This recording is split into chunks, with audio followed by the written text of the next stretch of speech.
Hello and welcome to my YouTube channel yes Guru ji. Yes Guru जी में आप सभी लोगों को एक बार फिर से बहुत बहुत स्वागत है। जैसा कि आप सभी लोगों को पता है कि हम लोग उत्तर प्रदेश स्पेशल रामबाण सीरीज को अच्छे तरीके से कर रहे हैं। थोड़ी सी टेक्निकल समस्याएं चल रही थी, इसकी वजह से जो है दो तीन क्लासेस 2-3 दिन से नहीं हो पा रही थी। कुछ सिस्टम इशू आ गया था जिसकी वजह से प्रॉपर तरीके से क्लासेस रिकॉर्ड नहीं हो पा रही थी, तो इसके लिए मैं क्षमा चाहता हूँ और उम्मीद करते हैं कि भी क्लासेस रेगुलर चलेंगी। ठीक है, तो आपको पता है कि हमने, एक मिनट बस रुकिएगा। हाँ, आपको पता है कि हमने 4 क्लासेस, मतलब 4 चैप्टर हमने एक क्लास में डिस्कशन किया था उत्तर प्रदेश स्पेशल का। हमने आपको बताया था कि टोटल 21 चैप्टर्स है। 21 चैप्टर्स में चार चार करके हम लोग करेंगे, तो 5 क्लासेस में क्या होंगे, आराम से कंप्लीट हो जाएंगे हमारे। एक क्लास में ज़्यादा ले लिया जाएगा एक, तो 21 चैप्टर 5 वीडियो में बन जाएंगे। और आपके लिए इसमें क्या है महत्वपूर्ण, तो एक तो इसमें तथ्यात्मक जो फैक्ट है वो दिया ही है, चित्रात्मक प्रस्तुति भी है। यूथ पब्लिकेशन की अच्छी किताब है और प्रीवियस इसमें जितने क्वेश्चंस पूछे गए वह भी एक जगह वन लाइनर में समाहित किया हुआ है। तो जब हम लोग इतना कर लेंगे, इतना करने के बाद जो घटना चक्र की किताब आती है पूर्वावलोकन, तो उसमें जितने भी उत्तर प्रदेश स्पेशल सवाल पूछे गए हैं एक बार वहां से क्वेश्चन आंसर के फॉर्म में भी अगर हम लोग कर लेंगे, तो मुझे लगता है कि 15 नंबर के जो भी सवाल आने वाले हैं, 15 से 16 नंबर, 18 नंबर जितने भी, वह निश्चित रूप से आपके सही हो जाएंगे यहाँ से।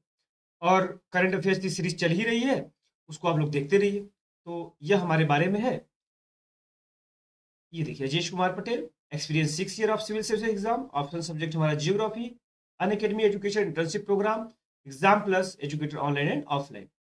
क्वालिफाइड हमारे द्वारा एपीपीसीएस और आरओ एआरओ के रिटन एग्जाम भी क्वालिफाइड किए गए, तमाम तरह के वनडे लेवल के एग्जाम भी क्वालिफाई किए गए। ये पीडीएफ पाने के लिए आपको मैंने बार बार बोलता हूँ कि ये जो है ज्वाइन कर लेना, निःशुल्क है। बेहतरीन तरीके से मटेरियल आपको सब यहीं पर मिलेंगे, इसलिए टेंशन मत लेना। ठीक है, आ जाइए, हम लोग चलते हैं हमने विषय सूची पर। विषय सूची में हमने देखिए ये जो निशान लगा हुआ है, ये 4 चैप्टर हम लोगों ने कर लिया था। जैसे संक्षिप्त अवलोकन किया था, भौतिक विन्यास किया था, जलवायु एवं मृदा किया था, प्राकृतिक वनस्पति एवं वन्यजीव को कर लिया था। अब क्या देखने वाले आज, तो नदी, झील एवं आर्द्र भूमि को देखेंगे, कृषि और पशुपालन को देखेंगे, बहुउद्देशीय नदी घाटी परियोजनाओं को देखेंगे और उद्योग को देखेंगे। तो 8 चैप्टर कंप्लीट हो जाएगा। ऐसे ही कर करके हम लोग जो है 5 वीडियो हमने बताया कि आपको कंप्लीट करेंगे। ठीक है, ये देखिए टोटल 21 चैप्टर है। लास्ट वाला पूरी समसमाई एक नजर में भी प्रस्तुत कर दिया गया है। ठीक है, ये 5वां चैप्टर से ही ये लगाया गया है यहाँ पर। बस एक मिनट, ऑडियो वीडियो क्लियर है, एक बार बस मुझे बता दीजिए आप लोग। चलिए देखिए, उत्तर प्रदेश नदियां, झीलें एवं आर्द्र भूमियां, मतलब उत्तर प्रदेश में जितनी भी नदियां हैं, जितनी झीलें हैं, जितनी वेटलैंड से आर्द्र भूमि है, सब के बारे में हम लोग पढ़ेंगे। और उसमें भी जो महत्वपूर्ण होगा उस पर आप लोगों को पता है कि हम उसी चीज पर फोकस करेंगे जो महत्वपूर्ण है, इसलिए ध्यान से हमारे साथ बने रहिएगा। देखिए, उद्गम स्रोतों के आधार पर उत्तर प्रदेश की नदियों को मुख्य रूप से 2 भागों में विभाजित किया जाता है। ठीक है, पहला, एक तो उद्गम स्रोत जिसका प्रदेश से बाहर हो, जैसे आपको पता है कि आपका इसका पड़ोसी देश नेपाल भी तो है। ठीक है, तो इधर हिमालय वाला रीजन है, इसका मतलब है कि इसका स्रोत अपने देश से बाहर हो। जैसे गंगा हो गया, क्या कह रहा है, ठीक है, यमुना हो गया, चंबल हो गया, घाघरा हो गया, गंडक हो गया। इसके बगल में देखो उत्तराखंड है, आपको पता है कि उत्तराखंड उत्तर प्रदेश से यहाँ पे अलग हुआ है। ठीक है, इस तरह से तो जो जो उत्तराखंड से आएगी नदियां वह भी अपने प्रदेश से बाहर हुई, और जो नेपाल से आ रही वह भी अपने प्रदेश से बाहर हुई। ठीक है, कुछ नदियां हैं जो आपका पूरब साइड से नेपाल और सिक्किम के बॉर्डर से होते हुए आती हैं, बिहार वाले रीजन से भी होकर आती हैं। तो ये ध्यान रखना। और सबसे पूर्वी जो नदी है जो सीमा बनाती है उसका नाम है गंडक। तो ये सब चीजें आप ध्यान रखते हो। कोशी नदी भी है, थोड़ा दूर सीमा बनाती है। तो ये नदियां हैं, जैसे गंगा हो गया, यमुना हो गया, चंबल हो गया, घाघरा हो गया, गंडक हो गया। ये सब नदियों का उद्गम स्थल अपने उत्तर प्रदेश में नहीं है, बल्कि उत्तर प्रदेश से बाहर, या तो उत्तर प्रदेश किसी राज्य में है या किसी देश में है। ठीक, दूसरा क्या है, ऐसी नदियां जिसका उद्गम स्रोत विभिन्न जिलों में है, मतलब अपने उत्तर प्रदेश में ही, जैसे गोमती नदी है, वर्डा नदी है, पांडु नदी है, सई नदी है, ईशान नदी, ये सब नदियों का उद्गम स्थल अपने उत्तर प्रदेश से ही है। तो एक तो क्वेश्चन यहीं से बन जाता है, अगर ऐसे पूछ दे कि निम्न में से किस नदियों का उद्गम अपने उत्तर प्रदेश से ही है, ये हो गया। जबकि भौतिकी उद्गम स्रोत के आधार पर प्रदेश की नदियों को 3 उपभागों में, एक तो हिमालय से निकलने वाली नदियां, आपको पता ही है, एक गंगा के मैदानी वाली नदियां, और एक प्रायद्वीपीय। ये क्यों लिखा गया है सर, इसलिए लिखा गया है कि भाई जो ऊपर की तरफ से आएगा, नेपाल और उत्तराखंड से आएगा, ये तो हिमालयी नदियां हो जाएंगी। ठीक है, जैसे पीलीभीत जिले से एक फुलहर नदी निकलती है, फुलहर नदी निकलती है। ठीक है, तो ये वाली जो नदियां हो जाएंगी, और इधर आपका ये मैदानी रीजन वाली नदियां हो जा रही हैं। एक नदियां कौन सी हो जा रही है, जो आपका इधर प्रायद्वीपीय भारत, जैसे चंबल नदी हो गई, बेतवा हो गई, केन हो गई, यह सब नदियां आपकी प्रायद्वीपीय वाली हो गई। तो ये इसीलिए तीन भागों में इसको बांटा गया। आइए हम लोग देखने का प्रयास करते हैं और बेहतर तरीके से समझेंगे। देखिए, प्रदेश का नदी तंत्र समझ लीजिएगा, इसके बाद समस्या नहीं होगी। एक मिनट रुक जाइए बस। हाँ, देखिए, पहले हम गंगा नदी को यहाँ से दिखाना चाहते हैं आपको, ताकि कंफ्यूजन ना हो। ये देखिए, ये जो येलो कलर से बना रहे हैं, ये अब क्या है, गंगा नदी है। ठीक है, थोड़ा समझिएगा ध्यान से, थोड़ा इधर उधर हो जा रहा है, लेकिन समझिएगा, ये जो ब्लैक लाइन गई वही वाली है। ठीक है, ये देखिए, ये आपका गंगा नदी हो गई, इसमें कोई समस्या नहीं होनी चाहिए। अब गंगा नदी की ही सब सहायक नदियां हैं। आइए सहायक नदियों को देख लेते हैं। देखो, सबसे पश्चिमी सहायक नदी, अगर हम दाहिने साइड से और बाएं साइड से, अब देखो गंगा नदी कैसे बह रही है, इस तरीके से बह रही है देखा जाए तो। अगर इस दिशा में आप मुंह करके चलेंगे तो आपका राइट हैंड किधर होगा, राइट हैंड इधर होगा, और लेफ्ट हैंड किधर होगा, इधर होगा। इसका मतलब है कि इधर जो मिलने वाली नदियां हैं सब लेफ्ट ट्रिब्यूटरी है। ठीक है, बाएं बाएं तरफ से मिलने वाली ट्रिब्यूटरी है, सहायक नदियां हैं। इधर से क्या है, दाहिने तरफ से मिलने वाली सहायक नदियां हैं। ये ध्यान रखिएगा। अब देखो, रामगंगा नदी अगर हम देखें, इसका उद्गम स्थल पौड़ी गढ़वाल जिले से उत्तराखंड से होता है। ठीक है, जो पूर्वी कुमायूं हिमालय वाला रीजन है।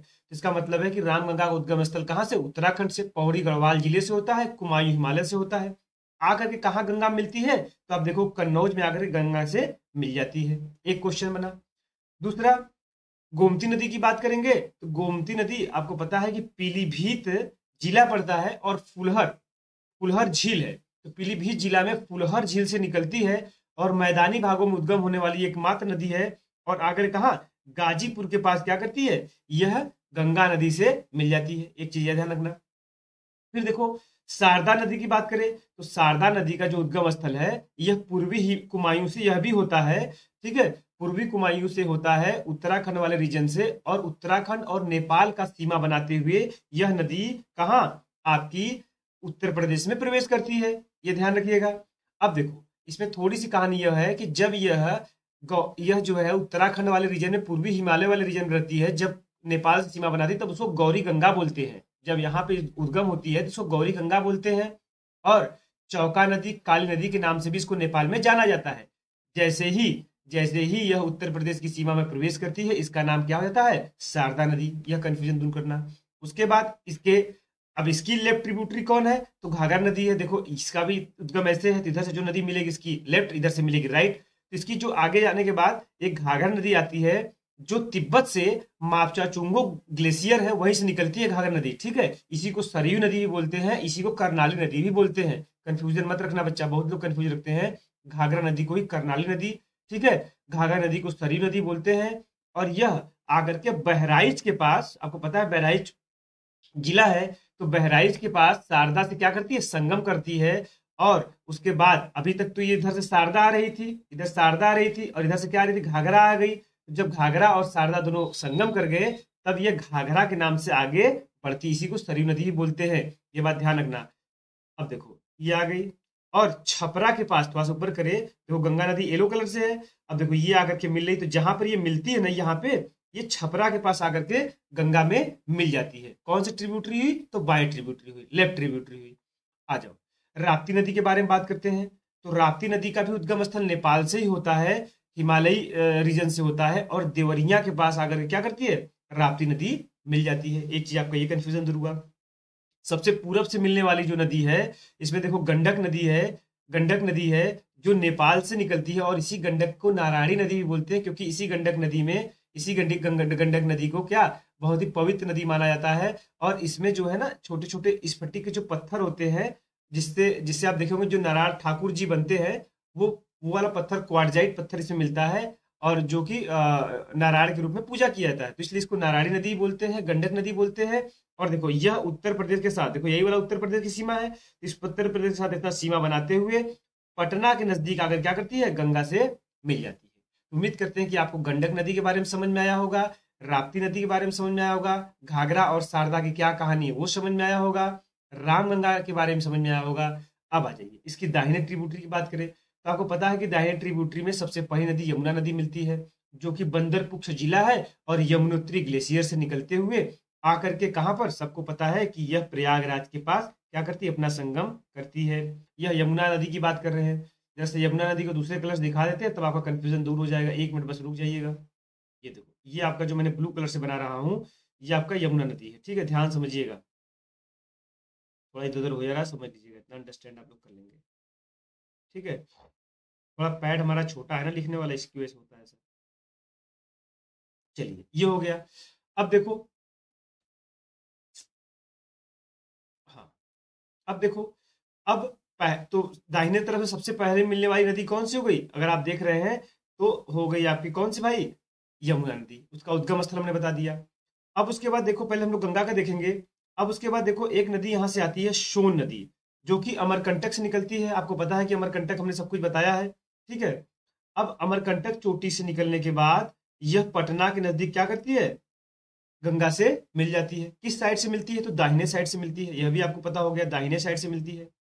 अब देखो, रिहन नदी, रिहन नदी जिस पर रिहन डैम भी है सोनभद्र में, यह रिहन नदी किससे, यमुना, सॉरी, सोन नदी से मिल जाती है। तो कई बार पूछ लिया जाता है कि रिहन नदी किसकी सहायक नदी है, तो रिहन नदी गंगा की नहीं, सोन की सहायक नदी है। इस बात को आप ध्यान रखिएगा। और रिहन डैम भी इस पर बना हुआ है। तो ये प्रमुख नदियां थी जो उत्तर प्रदेश में गंगा से मिलने वाली थी। अब देखो, यमुना की भी कुछ महत्वपूर्ण सहायक नदियां हैं, जैसे चंबल नदी है। तो चंबल नदी का, पहले किसी भी नदी का हमने जब आपको नदियों का चैप्टर पढ़ा रहे थे, तब भी हमने आपको वहां बताया हुआ है, प्लेलिस्ट बना हुआ, उसको जाकर के देख लीजिएगा कि नदियों का उद्गम स्थल देखते हैं, नदियां कहाँ पर मिल रही है, राइट ट्रिब्यूटरी, लेफ्ट ट्रिब्यूटरी, कितने राज्यों से होकर बह रही है, यही सब जानते हैं। देखो, जाना पाव की पहाड़ी पड़ती है कहाँ, मध्य प्रदेश में। यहीं से ये नदी निकलती है, चंबल वाली नदी, मध्य प्रदेश से। उसके बाद राजस्थान में जाती है, राजस्थान से होते हुए कहाँ, उत्तर प्रदेश में इटावा के पास अपना जल क्या करती है, यमुना से मिला देती है। अब देखो, मतलब यमुना की सहायक नदी हो गई। सिंध नदी की बात करें तो आपको पता है कि मालवा का पठार, मालवा का पठार से निकलती है मध्य प्रदेश से, और यह नदी भी क्या करती है, मध्य प्रदेश से होते हुए उत्तर प्रदेश में, राजस्थान से होते हुए मध्य प्रदेश, और उसके बाद जालौन में जाकर के अपना जल मिला देती है। कई बार पूछा जाता है कि संगम कहाँ पर हो रहा है, सिंध नदी का संगम जालौन पे, और चंबल नदी का संगम इटावा में। उसके बाद देखो, बेतवा नदी है। बेतवा नदी रायसेन जिला आपने सुना होगा, मध्य प्रदेश में, वहां से रायसेन की पहाड़ियों से निकलती है, और उसके बाद मध्य प्रदेश और उत्तर प्रदेश, देखो ये ललितपुर वाले जिला से होते हुए हमीरपुर में आकर के यमुना से अपना जल मिला देती है। उसके बाद देखो, केन नदी, आपको पता है कि बेतवा और केन लिंक परियोजना भी बन गई है। ये देखो, और भारत की सबसे पहली जो है नदी जोड़ो परियोजनाओं में से एक है यह भी ध्यान रखना। तो कैमूर पर्वत श्रेणी से निकलती है नदी, और बांदा के पास अपना जल यमुना से मिला देती है। टोंस नदी की बात करेंगे बच्चा, तो टोंस नदी, देखो इधर जब हम लोग गंगा वाला पढ़ रहे थे तो कई लोग कंफ्यूज करते हैं कि टोंस जो है यमुना की सहायक नदी नहीं, टोंस गंगा की सहायक नदी है। ये बात नोट कर लेना, बहुत बार लोग कंफ्यूज करते हैं। टोंस गंगा की सहायक नदी है, और यह प्रयागराज के थोड़ा सा आगे कौशाम्बी के आसपास ये क्या करती है, इससे मिल जाती है। सिरसा पड़ता है प्रयागराज में ही, ठीक है। तो सिरसा नामक स्थान पे क्या करती है, यह मिल जाती है। तो ये ध्यान रखना कि यह यमुना की सहायक नदी नहीं है, टोंस गंगा की सहायक नदी है। तो सभी का उद्गम स्थल हमने बताया, मिलन स्थल बताया। अब अगर आपसे पूछे कि चंबल, सिंध, बेतवा, केन कहाँ पे मिलती हैं यमुना से, तो आप लोग निश्चित रूप से बता देंगे। गंगा की जो सहायक नदियां हैं कहाँ कहाँ पर मिल रही, सब हमने आपको बताया, वो आप बता देंगे। ठीक है, अब आइए नेक्स्ट चलते हैं आगे। क्या सब कुछ सही चल रहा है, आपको समझ में आ रहा है? निश्चित रूप से आप लाइक कर देंगे, इतना हमारा सपोर्ट के लिए करेंगे आप। चलिए, अब देखो, जो कहानी हमने बताई है वही सब चीजें यहां पर है कि उत्तर प्रदेश में प्रवाहित होने वाली सबसे लंबी नदी कौन सी, आपको पता है कि गंगा नदी। अब ये जो 1100 किलोमीटर एग्जैक्ट गंगा नदी की पूरी लंबाई नहीं है, गंगा नदी की पूरी लंबाई 2525 है, लेकिन यह उत्तर प्रदेश की बात कर रहा है कि उत्तर प्रदेश में अकेले 1100 किलोमीटर गंगा प्रवाहित होती है, और बिजनौर जिले से क्या करती है, उत्तर प्रदेश में प्रवेश करती है। हरिद्वार से मैदानी भागों में प्रवेश करती है, यह भी आप ध्यान रखना। हरिद्वार कहाँ पड़ता है, उत्तराखंड पड़ता है। गंगा की प्रमुख सहायक नदियां हमने आपको दिखा दिया, बाएं और दाएं। अब देख लीजिएगा, अब यहाँ पर जो है ज्यादा टाइम वेस्ट करने का मतलब नहीं है। यमुना के बारे में हमने आपको बता दिया, घाघरा के बारे में हमने बता दिया। घाघरा की प्रमुख सहायक नदियां कुछ है, यहाँ पर देखो, राप्ती है, करनाली है, सीख है, टिला है, ज्यादातर राप्ती पूछी जाती है, इसलिए मैंने राप्ती को आपको बताया, ये ध्यान रखना। चंबल नदी के बारे में हमने आपको पूरा बता दिया, रामगंगा नदी के बारे में हमने बता दिया। अच्छा, एक चीज ध्यान रखना कि रामगंगा नदी जो है जिम कार्बेट नेशनल पार्क से होकर के बहती है, और कालागढ़ जो बांध है रामगंगा नदी पर ही क्या है, स्थित है। कई बार पूछा गया है कि कालागढ़ बांध किस नदी पर है, तो रामगंगा नदी पर है, न कि गंगा नदी पर, और जिम कार्बेट नेशनल पार्क से अपना जल लेकर के बहती है। ठीक है, ये समझ में आ गया होगा। गंडक नदी में हमने बता दिया आपको, राप्ती नदी के बारे में हमने बता दिया आपको, ठीक है। काली या शारदा नदी के बारे में सारा कंफ्यूजन आपको दूर कर दिया गया है, ये सब कहाँ से निकलती है, कैसे होती है, सब कुछ आपको बता दिया गया है। बेतवा नदी के बारे में हमने बता दिया है, कहाँ पर यमुना से मिल जाती है, ठीक है। इसको प्राचीन में इसको बेत्रवती भी बोलते हैं, संस्कृत में इसका नाम बेतवा का बेत्रावती भी है। सोन नदी के बारे में हमने आपको पढ़ा ही दिया। गोमती नदी के बारे में भी हमने बता ही दिया आपको कि फूलहर झील से निकलती है, हमने आपको दिख दिया। और जो मार्कंडे महादेव का प्रसिद्ध मंदिर है, ठीक है, मार्कंडे महादेव का गाजीपुर के पास गंगा में ये मिल जाती है, और प्रसिद्ध मार्कंडे महादेव का मंदिर गोमती नदी के तट पर ही स्थित है, ये आप ध्यान रखना। लखनऊ एवं जौनपुर, जौनपुर को पूर्व का सिराज भी कहते हैं, जैसे प्रसिद्ध नगर आपको पता है किसी गोमती नगर के किनारे स्थित है, ठीक है। कुकरैल, अच्छा कई बार यह भी पूछ लिया जाता है, कुकरैल और सई नदी तो कई बार पूछा गया है कि सई नदी किसकी सहायक नदी है, तो सई नदी किसकी जो है गोमती की सहायक नदी है। जब मैं नदियों को पढ़ा रहा था मैं आपको यह भी बताया था कि देखो बच्चा, कई बार अगर अगर गोमती न दे, ठीक है, और पूछ ले कि जौनपुर किस नदी के तट पर है और वहां पर अगर सई मौजूद है तो आप निश्चित रूप से सई को लगा देना। टोंस नदी के बारे में बात करेंगे तो टोंस नदी में हमने बता दिया कि देखो तमसा कुंड मध्य प्रदेश वाले कैमूर रीजन से निकलती है, ठीक है।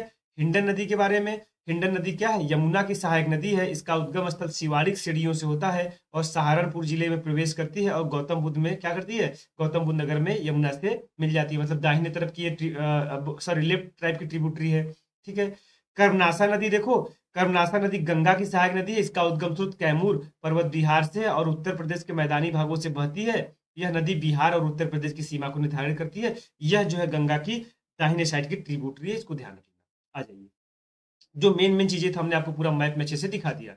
अब यहाँ पर जरा सा देखो, एक मिनट चला चेक कर ले सब कुछ सही चल रहा है। हाँ, अब देखो यहाँ पर जो चीजें हम दिखाना चाह रहे हैं कि जैसे नदियों के किनारे स्थित प्रमुख जो नगर है, कई बार पूछ लिया था, आपको भी पता है, जैसे गंगा नदी, तो गंगा नदी किनारे कौन कौन सा प्रमुख प्रमुख शहर है, तो कई बार पूछा जाता है। देखो जो मैं बता रहा हूँ बस उसको याद रखना, जैसे बलिया, गाजीपुर, वाराणसी, ठीक है। और उसके बाद देखो मिर्जापुर, प्रयागराज, ठीक है। उसके बाद देखो कन्नौज याद रखना, ठीक है, कन्नौज याद रखना, और एक बिठूर याद रखना। इतना याद रखना, बाकी आप पढ़ने के लिए स्वतंत्र हो, पढ़ सकते हैं, ठीक है। ये गंगा के किनारे बसे हुए प्रमुख शहर है। रामगंगा के किनारे देखो, रामगंगा किनारे देखो, ये बदायूं है और ये क्या है आपका बिजनौर है, ठीक है, ये बात ध्यान रखना। यमुना नदी के तट पे बात करेंगे, यमुना नदी तट पे आपको पता है कि ये गंगा यमुना का संगम ही होता है, तो प्रयागराज हो जाएगा, कौशाम्बी, इटावा जो सफारी वाला एरिया है वो ध्यान रखना, और एक कालपी शहर कई बार पूछा जाता है, इसको ध्यान रखना। वृंदावन तो आपको पता है कि यमुना नदी के तट पर है, मथुरा आपको पता ही है, आगरा आपको पता ही है, ठीक है, इसमें दिक्कत नहीं है। गोमती नदी के तट पर देखो, जौनपुर अभी ऊपर बातचीत हुआ, लखनऊ हुआ, यही दोनों पूछा जाता है, इसको याद रखना। सरयू नदी इसमें चर्चा में है, अयोध्या, ठीक है, बहराइच, बड़हलगंज, गोला। राप्ती नदी देखो, गोरखपुर, बहराइच, बस्ती और गोंडा, ठीक है। के नदी के तट पर बांदा है, बेतवा हमीर नदी के तट पर हमीरपुर है। सई नदी के देखो तट पर एग्जैक्टली में आपका क्या है, प्रतापगढ़ है। और सोन नदी के तट पर सोनभद्र रहेगा ही रहेगा। हिंडन, यह भी कई बार पूछा गया है कि हिंडन नदी के तट पर देखो गाजियाबाद या गोटरनोडा, यह क्या है, हिंडन नदी के तट पर है। अब आ जाओ, जो नदियां थी उनका उद्गम स्थल और उनकी कुल दूरी, तो ये सब चीजें हमने ऊपर देख ही लिया है, बस फटाफट देख लो। जैसे गंगा का उद्गम स्थल आपको पता है गंगोत्री उत्तराखंड से, ठीक है, गोमुख वाले स्थान से होती है। यमुना जो है उत्तराखंड से ही यमुनोत्री ग्लेशियर से होती है, बंदरपुछ जिले से होती है। शारदा नदी के बारे में हमने आपको बता दिया है कि पूर्वी कुमायूं वाले रीजन से होती है और जहां से उद्गम होती है यहाँ पर उसको गौरी गंगा बोलते हैं। रामगंगा के बारे में हमने बताई दिया आपको कि भैया रामगंगा गंगा की मिलने वाली सबसे जो है बाएं साइड से सबसे पश्चिमी सहायक नदी है, ठीक है। इसका भी उद्गम स्थल कुमायूं वाले रीजन से होता है। सरयू नदी को हमने बता दिया कि सरयू नदी को ही क्या बोलते हैं, घाघरा नदी भी बोलते हैं, और यह नेपाल के मापचाचोजुंगो ग्लेशियर से तिब्बत वाले रीजन से निकलते हुए नेपाल से होते हुए क्या करती है, आपका गंगा से मिल जाती है। कहाँ पर, छपरा के पास मिल जाती है। उसके बाद देखो गंडक नदी को हमने बताया, यह भी नेपाल से ही निकलती है। उसके बाद देखो और उत्तर प्रदेश और बिहार की सीमा भी बनाती है। राप्ती नदी के बारे में हमने बताया कि राप्ती नदी आपका इसी सरयू नदी का या घाघरा नदी की सहायक नदी है जो नेपाल से निकलती है। सब कुछ बातचीत हो गया, कितना आसान लग रहा होगा आपको। उसके बाद देखो मैदानी भागों से निकलने वाली नदी हमने आपको गोमती बताया, जो पीलीभीत जिला है वहां से आपका निकलती है, ये हमने आपको बता चुका हूँ। फुलहर झील है, अगर झील पूछे तो फुलहर झील बता देना। और वरोड़ा के बारे में देखो, वरोड़ा नदी जो बहती है बनारस में, तो वर्धा नदी को अगर आप देखो तो कहाँ निकलती, कहाँ से है, तो ये फूलपुर वाले रीजन से निकलती है। ठीक है। सई नदी के बारे में बात करोगे तो हरदोई से निकलती है उत्तर प्रदेश में। ठीक है। एक मिनट, हाँ।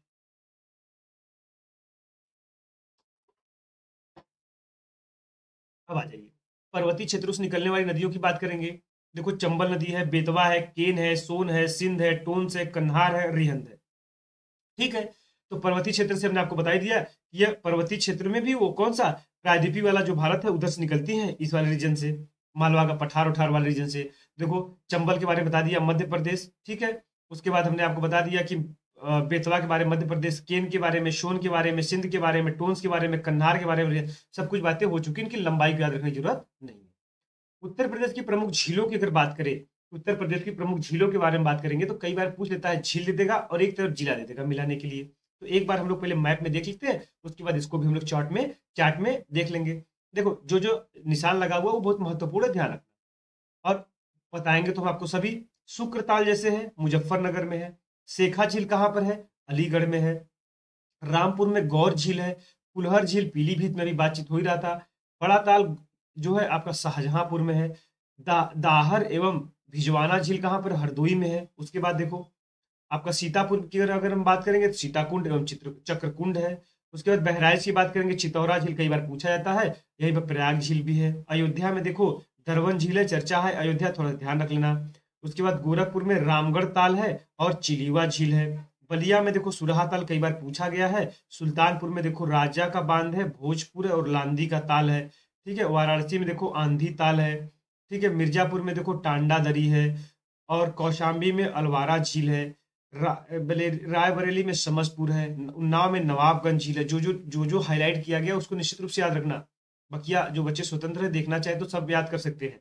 महोबा में देखो, मदन है। वेला है, वेला को थोड़ा याद रखना, भूल गया हूँ, वेला इंपॉर्टेंट है। कीर्ति है, विजय है, रहेला है। उसके बाद देखो, अगर हम लोग कानपुर नगर की बात करें तो मोती झील कई बार पूछा गया, मोती झील को भी लगा लेना निशान। उसके बाद झांसी में बरुआ और लक्ष्मी ताल है। सरसई नावर झील कई बार पूछा गया है, कहाँ पे है? तो आप बता देंगे सर इटावा में है। देवरिया झील कहाँ पर है? कन्नौज में है। और कीठम झील भी बहुत बार पूछा गया, इसको सुर सरोवर ही बोलते हैं, ये आगरा में है।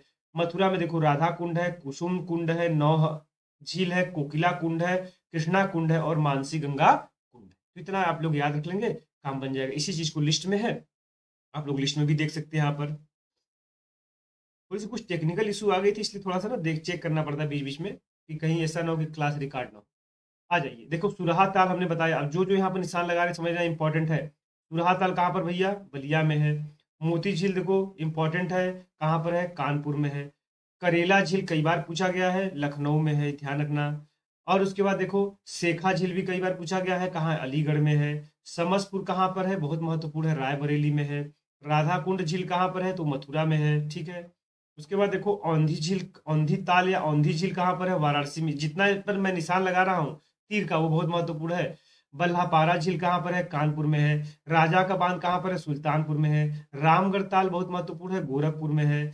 कुंद्रा समुद्र या नवाबगंज झील कहाँ पर है? या उन्नाव में है, बहुत महत्वपूर्ण है, नवाबगंज पूछा गया है। दरवन झील कहाँ पर है? अयोध्या में, बोला, इसको याद रखो, चर्चा में है। सागर कहाँ पे है? झांसी में। चितौरा झील कहाँ पर है? बहराइच में है। बेला सागर कृत्रिम झील है, महोबा में। बड़ा ताल कहाँ पर है? गोखुर में है, शाहजहांपुर में। टांडा दरी कहाँ पर है? दर्रागत झील मिर्जापुर में है। गौर झील कहाँ पर है? रामपुर में है। उसके बाद सुर सरोवर या कीठम कहाँ पर है? आगरा में है। मदन सागर महोबा में। लिलौर झील कई बार पूछा गया है, बरेली में है। देवरिया ताल लाख बहोसी झील कहाँ पर है? कन्नौज में। लाख बहोसी पक्षी बिहार भी है। बखीरा झील कहाँ पर है? बखीरा झील आपका संत कबीर नगर में है। बेती झील आपका कहाँ है? प्रतापगढ़ में है।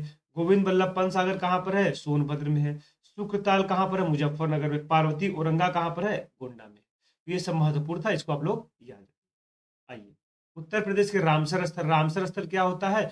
आपको पता है कि 1971 में ईरान वाले स्थल पे, ईरान वाले रीजन में क्या है? रामसर स्थान है। वहीं पर एक जो आर्द्र भूमि है उनको लेकर के समझौता हुआ था 1971 में। तभी से जो ये जो है इसकी बैठक होती रहती है। और इसमें कैसे वेटलैंड को शामिल किया था, कैसे भूमि को शामिल किया था है? तो जहां पर वेटलैंड, जो गीली भूमि है, जहां पर ह्यूमिडिटी ज्यादा होती है, आर्द्रता होती है, ठीक है, तो ऐसी भूमियों को संरक्षण प्रदान किया जाता है, जिससे उनमें जैव विविधता जो है ज्यादा मात्रा में अपने अपने स्थान में रह सके। ठीक है, देखो उसमें क्या है, नवाबगंज पश्चिम बिहार की बात करेंगे, देखो उन्नाव महत्वपूर्ण है। पार्वती औरंगा कहाँ पर है, गोंडा में है। समान पक्षी बिहार कहाँ पर है, मैनपुरी में है। समसपुर रायबरेली में है। शांडी हरदोई में है। सरसई नावर इटावा में है। सुर सरोवर कहाँ पर, आगरा में। वो अभी ऊपर आपने बहुत सारा झील पढ़ा है ना, इसलिए यहाँ उसी के नाम है, पश्चिम बिहार ही बहुत सारा है, तो यहाँ पर भी आपका कंफ्यूजन दूर हो जाएगा। देखो ऊपरी गंगा नदी कहाँ पर है, ब्रिज घाट से लेकर नरौरा तक है। बखीरा कहाँ पर है, संत कबीर नगर, ऊपर अभी आपने बखीरा भी देखा। हैदरपुर आर्द्रभूमि कहाँ पर है, मुजफ्फरनगर में है। तो इतना चीज अगर आपने देख लिया तो समझ लो कि आपका समस्या समाप्त हो गया। अब इसमें आपको बहुत ज्यादा यह सब डेट वेट याद रखने की जरूरत नहीं है। ठीक है, अब देखो उत्तर प्रदेश को जो रामसर भूमियां हैं, इसी को क्या मैप में दिखाने का प्रयास किया गया। जैसे हैदरपुर आर्द्रभूमि मुजफ्फरनगर व बिजनौर की सीमा पर स्थित है। देखो ये मुजफ्फरनगर है, ये बिजनौर, ये ध्यान रखिएगा। ऊपरी गंगा हमने बताया कि ब्रिजघाट से लेकर के नरौरा तक फैला हुआ है। कहाँ पर है ये, तो बुलंदशहर में है। समान पश्चिम बिहार अभी हमने आपको बताया कि मैनपुरी में है। सांडी पश्चिम बिहार के बारे में बात करेंगे, देखो हरदोई में है। उसके बाद पार्वती औरंगा कहाँ पर है, गोंडा में है। एक बार याद रखोगे सब इसी पे आधारित है। बखीरा पश्चिम वनवीर बखीरा पश्चिम वनजी विहार कहाँ पर है, तो ये आपका संत कबीर नगर में है। उसके बाद देखो रायबरेली पश्चिम बिहार की बात करेंगे तो समसपुर में है। उन्नाव में क्या है, नवाबगंज पश्चिम बिहार है। सरसई नावर झील इटावा में है। और सूर सरोवर आगरा। ठीक है, इतना याद रखना। कुल रामसर स्थलों की संख्या कितनी है उत्तर प्रदेश में, ये उत्तर प्रदेश की बात हो रही है, उत्तर प्रदेश में 10 है। अब इसमें से कोई बच्चा कमेंट करके बताएगा मुझे, जो भी वीडियो देखेगा निश्चित रूप से बताएगा कि भारत में इसमें कुल कितने रामसर स्थल। अब देखिए एक चैप्टर हमने खत्म कर लिया, अब उससे संबंधित जितने भी प्रीवियस ईयर में क्वेश्चन पूछे गए हैं उसको हम लोग थोड़ा सा देख लेते हैं। महत्वपूर्ण क्वेश्चनों की बस श्रृंखला यहाँ पर दी गई है। ठीक है, अब देखो जैसे गंगा नदी उत्तर प्रदेश में किस जनपद से होकर के प्रवेश करती है, तो हमने पहले ही बताया कि बिजनौर से ही होकर के प्रवेश करती है। कौन सा रामसर स्थल उत्तर प्रदेश में स्थित नहीं है, तो 4 ऑप्शन दिया रहा होगा। सुरिनसर मानसर झील यहाँ पर नहीं है। ठीक है, देवदरी व राजदरी जलप्रपात कहाँ पर है, तो आपको पता है देवदरी राजदरी चंदौली में है। किस नदी का जलग्रहण क्षेत्र सबसे ज्यादा है, तो सोन नदी का जलग्रहण क्षेत्र सबसे ज्यादा है। सोन की ही सहायक नदी कौन है, रिहन नदी है। उत्तर प्रदेश में किस स्थल को रामसर स्थल के रूप में नामित किया गया है, तो 4 ऑप्शन दिए रहे होंगे, उनमें से ऑप्शन में ऊपरी गंगा नदी रहा होगा, तो वही आपका क्या है, रामसर स्थल के रूप में है। 10 रामसर स्थल है, उस 10 को याद कर लेना, उसमें छोड़ना मत आप लोग। चैप्टर नंबर 6 पे चलते हैं हम लोग। चैप्टर नंबर 6 का संबंध किससे है, कृषि और पशुपालन से है। क्या आपको समझ में आ रहा है, थोड़ा सा कमेंट करके आप लोग बताते रहेंगे, हम बाद में भी कमेंट देखते तो ये समझ में आता है कि नहीं सब कुछ सही से चल रहा है और आपको अच्छे समझ में आ रहा है। पहली बात। दूसरी बात कि लाइक कर देने से एक मोटिवेशन बनता रहता है, एक चीजें लगती है कि हाँ ठीक है बच्चे प्रॉपर तरीके से समझ में आ रहा है, और कुछ उसका मतलब नहीं होता है। अब देखो उत्तर प्रदेश में कुल 59.3% जनसंख्या क्या है, कृषि पर निर्भर है। इसका मतलब कि सीधा सीधा अगर आप समझना चाहो तो 59% क्या है जनसंख्या, क्या है सीधा सीधा कृषि पर ही निर्भर है। जिसमें से कुल 30% के आसपास क्या है, श्रमिक है, और क्या है, कृषि श्रमिक है, और इधर क्या है, कृषक है। मतलब कि 30% के आसपास उसमें जो मजदूर के रूप में जो काम करते हैं, चाहे अपने में चाहे किसी दूसरे खेतों में, और मात्र 29% है जो खुद का अपना किसानी, खुद का अपना कृषक, उनके पास खुद का अपना खेत है। तो कृषक और कृषि श्रमिक दोनों में अंतर होता है। कोई व्यक्ति किसी खेतों में काम कर रहा है तो कृषि श्रमिक है, खुद में अगर अपना काम कर रहा है तो कृषक कहलाता है। ठीक है, अब देखो सर्वाधिक खाद्यान्न उत्पादक राज्य कौन सा है, उत्तर प्रदेश है। ये सब चीजें हैं, महत्वपूर्ण चीजों को हम लोग यहाँ पे देखने वाले हैं। देखो उत्तर प्रदेश में कुल कितने जलवायु प्रदेश है, ये बार बार पहले भी हम लोग बातचीत कर चुके हैं, 9। ठीक है, अफीम फैक्ट्री कहाँ पर है, देखो गाजीपुर में है। सर्वाधिक सिंचाई किससे होती है, तो यह भी हमने आपको इसके पहले पूरा आंकड़ा जब 4 चैप्टर शुरू में पढ़ा रहे थे तो उसमें भी बातचीत आई थी कि देखो सबसे ज्यादा नलकूप से सिंचाई होती है, फिर नहरों से होती है, फिर कुओं से होती है। ये ध्यान रखना, यही 3 बार बार पूछे जाते हैं। नलकूप मतलब होता है ट्यूबवेल, फिर नहर और फिर कुआं। उत्तर प्रदेश कृषि अनुसंधान परिषद कहाँ पर है, ये हमने बताया था कि लखनऊ में है।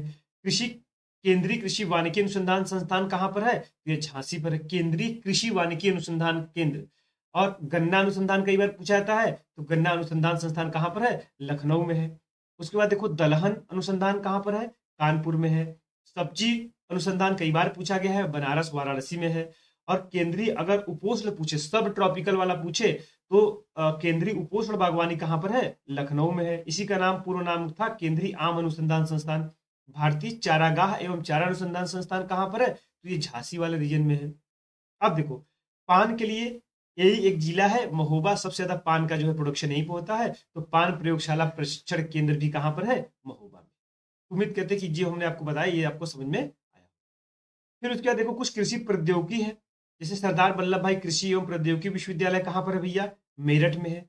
चंद्रशेखर आजाद कृषि एवं प्रौद्योगिकी विश्वविद्यालय कहाँ पर है? याद रख लेना, ठीक है। चंद्रशेखर आजाद कृषि एवं प्रौद्योगिकी विश्वविद्यालय कानपुर में है। सरदार वल्लभ भाई पटेल मेरठ में है। आचार्य नरेंद्र देव कृषि एवं प्रौद्योगिकी विश्वविद्यालय कहाँ पर है? तो फैजाबाद अयोध्या में। ये चर्चा में है इसलिए ध्यान रखना। अयोध्या से संबंधित जो भी चीजें आपको मिल रही है सब कुछ प्रॉपर तरीके से आप लोग पढ़ते रहिएगा, ठीक है।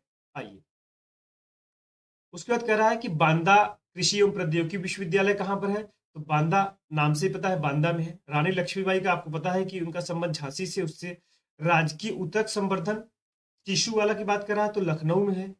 उसके बाद देखो राजकीय खाद्य प्रसंस्करण प्रौद्योगिकी संस्थान कहाँ पर है? लखनऊ में है। उत्तर प्रदेश गन्ना अनुसंधान परिषद कहाँ पर? देखो ये परिषद है, गन्ना अनुसंधान परिषद कहाँ पर है? शाहजहांपुर में है। और यहाँ पर क्या था? गन्ना अनुसंधान संस्थान था। कंफ्यूजन मत करना, गन्ना अनुसंधान संस्थान पूछे तो लखनऊ में, अगर काउंसिल पूछे, परिषद पूछे तो शाहजहांपुर में, ठीक है। और अगर टेक्नोलॉजी वाला पूछे, प्रौद्योगिकी पूछे तो वो भी कहाँ है? जैसे गन्ना प्रौद्योगिकी संस्थान कहाँ पर है? तो वो कानपुर में है। और केंद्रीय आलू अनुसंधान संस्थान पूछ दे तो कहाँ पर है? मेरठ। कृषि से कुछ महत्वपूर्ण जो नीतियां आई थी, कार्यक्रम चलाए गए थे, जैसे किसान वही योजना 1992 में चलाया गया था, कई बार मिलान करने के लिए आता है। उत्तर प्रदेश में जमींदारी उन्मूलन और भूमि सुधार अधिनियम कब लाया गया था? 1950 में ला दिया गया था। केसीसी किसान क्रेडिट कार्ड जो योजना है 1998-99 के समय में यह लागू की गई थी। और उसके बाद इतना इंपॉर्टेंट था चकबंदी योजना 1954 में। चलिए अब देखो कृषि गणना 2015-16 के आंकड़ों के अनुसार 1 हेक्टेयर से कम आकार की जोतों का प्रतिशत उत्तर प्रदेश में कितना है? 80%। मतलब कि उत्तर प्रदेश में काफी छोटी छोटी भूमियां हैं, इससे यही पता लगता है कि 1 हेक्टेयर से कम जो जोत है 80% के आसपास है, ठीक है। ये थोड़ा सा ध्यान रखना। रबी की फसल, खरीफ की फसल, जायद की फसल बहुत टफ तो है नहीं। अब रबी की फसल में कौन कौन आता है? गेहूं की फसल, जौ की फसल, चना की फसल, मटर की फसल, सरसों, तंबाकू, आलू। इसको याद कैसे करेंगे अभी बता रहे हैं आपको। खरीफ की फसल चावल है, ज्वार है, बाजरा है, कपास है, मक्का है। जायद की फसल में तरबूज है, खरबूज है, ककड़ी है, खीरा है। यह सब आपका जो है ये सब इसमें होता है, ठीक है। एक मिनट सुनिए, कैसे इसको याद करेंगे। देखो जो भी फसलें आपके पेट के लिए, ठीक है, ठंडी हो, मतलब कि गर्मी में ज्यादातर चीज आप क्या खाते हो जो आपके पेट को ठंडा रखे? जैसे गेहूं हो गया, जौ हो गया, चना हो गया, चना का सत्तू पीते होगे, मटर हो गया, सर सब, आलू, तंबाकू, ये सब जैसे आपको ठंडी वाली जो फसलें आपके पेट के लिए होती हैं वो आपकी रबी की फसलें होती है। लेकिन खरीफ में आप जाओगे तो सिर्फ गर्म वाले जो फसलें होंगी, जैसे चावल, ज्वार, बाजरा, देख रहे हो, बाजरा की लिट्टी, ज्वार की लिट्टी, सब ठंडियों में खाता है, क्योंकि आपके आपको शरीर को गर्म रखती है। ये सब मोटे अनाज में आते हैं, आपको पता है कि मोटे अनाज में काफी गवर्नमेंट भी प्रयास कर रही है। उसके बाद देखो कपास है, मक्का है, ये सब खरीफ की फसल है। और जायद की फसल जिसमें पानी वाली जो फसलें होती है, जैसे खरबूज, तरबूज है, ककड़ी है, खीरा है, ठीक है, जिसमें पानी वाले फल होंगे वो सब जायद की फसल होती है। अब आ जाओ प्रमुख फसलें एवं उत्पादक क्षेत्र की बात करेंगे। देखो थोड़ा थोड़ा हमको जानना है बस, 1 मिनट हमको बस दीजिएगा, हम आ रहे हैं, उसके बाद आपको थोड़ा सा एक अर्जेंट है, 1 सेकंड बस दीजिएगा।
Sorry for disturbance.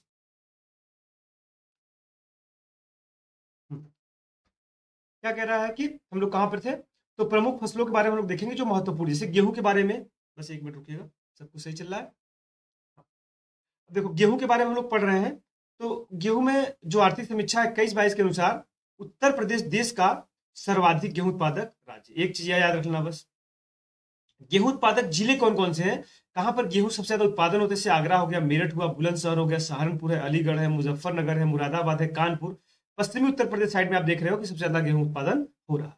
गेहूं की बुआई आपको पता है कि रबी का फसल है, तो अक्टूबर नवंबर ठंडी के समय में बोई जाती है और मार्च अप्रैल में गर्मी के समय काट ली जाती है। चावल के बारे में बात करेंगे तो आर्थिक समीक्षा 2021-22 के अनुसार पश्चिम बंगाल 13.62 के बाद उत्तर प्रदेश क्या है? दूसरे स्थान पर आता है। मतलब चावल में उत्तर प्रदेश दूसरा स्थान है, ये ध्यान रखना।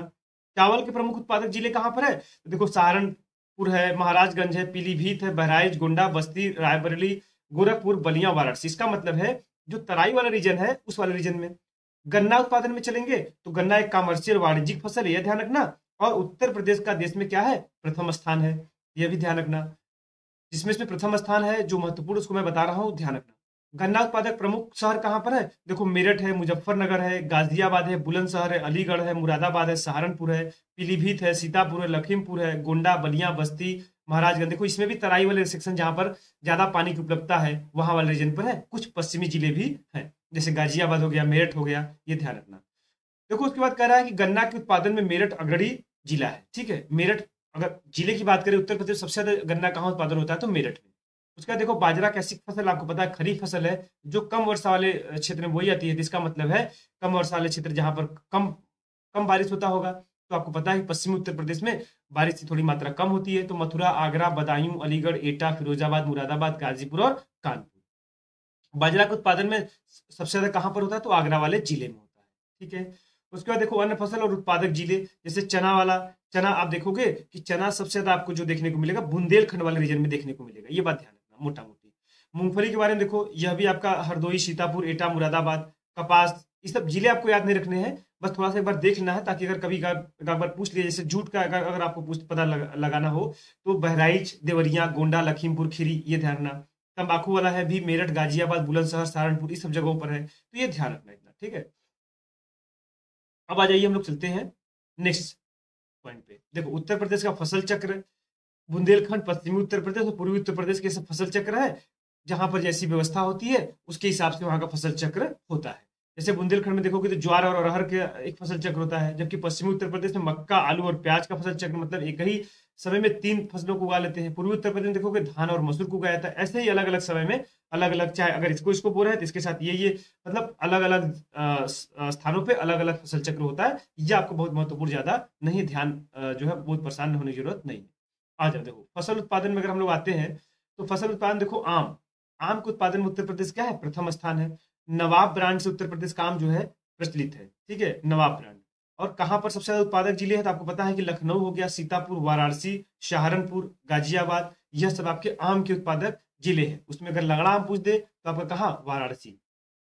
और करा कि प्रदेश में उत्पादित आम के प्रमुख किस्में थोड़ा सा याद रखना, कौन कौन सी किस्म उत्पादित होती है। देखो दशहरी है, चौसा है, लंगड़ा है, मलिहाबादी है, सफेदा है, एक लखनऊ सफेदा है, एक सुरखा है। ठीक है, सुरखा यह इलाहाबाद वाले रीजन में यह भी होता है, बहुत महत्वपूर्ण है, ये सब इंपॉर्टेंट है। आम्रपाली है, मल्लिका है, ये सब आम की प्रमुख जो है क्या है? किस्में है। तो कई बार ऐसे दे देता है, जैसे दे देगा मान लीजिए बॉम्बे ग्रीन, किसकी किस्म है? तो आप बता देंगे आम की है। दशहरी आम का उत्पादन लखनऊ के सीमावर्ती क्षेत्र मलिहाबाद में होता है। मतलब दशहरी आम का उत्पादन कहाँ होता है? लखनऊ के समीप जो मलिहाबाद है वहां पर। स्टेम आम का उत्पादन सहारनपुर, मेरठ में होता है। लंगड़ा आम कहाँ होता है? वाराणसी में होता है। सफेदा और चौसा की बात करेंगे तो ज्यादातर ये कहाँ? सहारनपुर में होता है।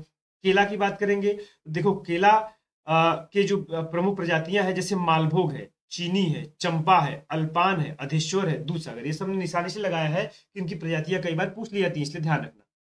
अब देखो इनका उत्पादन अगर हम देखेंगे तो इनका उत्पादन क्षेत्र इतना इंपॉर्टेंट नहीं है, लेकिन इनकी प्रजातियां निश्चित रूप से इंपॉर्टेंट है। आंवला कई बार पूछा जाता है कि आंवला उत्पादन में उत्तर प्रदेश क्या है? अग्रणी राज्य है। और प्रतापगढ़ वाले रीजन में आंवला उत्पादन सबसे ज्यादा होता है। देखो यहाँ पर प्रतापगढ़ वाले रीजन। अमरूद की बात करेंगे तो अमरूद की कुछ प्रमुख प्रजातियां हैं, जैसे इलाहाबादी सफेदा है, इसमें खूब अमरूद आ रहा है। लखनऊ 49 है, इसको सरदार ही बोलते हैं। ललित है, ललित कई बार पूछा गया है कि ललित किसकी प्रजाति है, तो अमरूद की है। सुरखा है, अमरूद की प्रजाति है। अमरूद का सर्वाधिक उत्पादन प्रयागराज, कौशाम्बी और बदायूं वाले जिले में होता है। प्रदेश में लीची उत्पादक जो जिले हैं वो सहारनपुर और मेरठ है। ये वाला ध्यान रखना, कुछ महत्वपूर्ण है जो मैंने आपको यहाँ पर निशान लगा दिया है।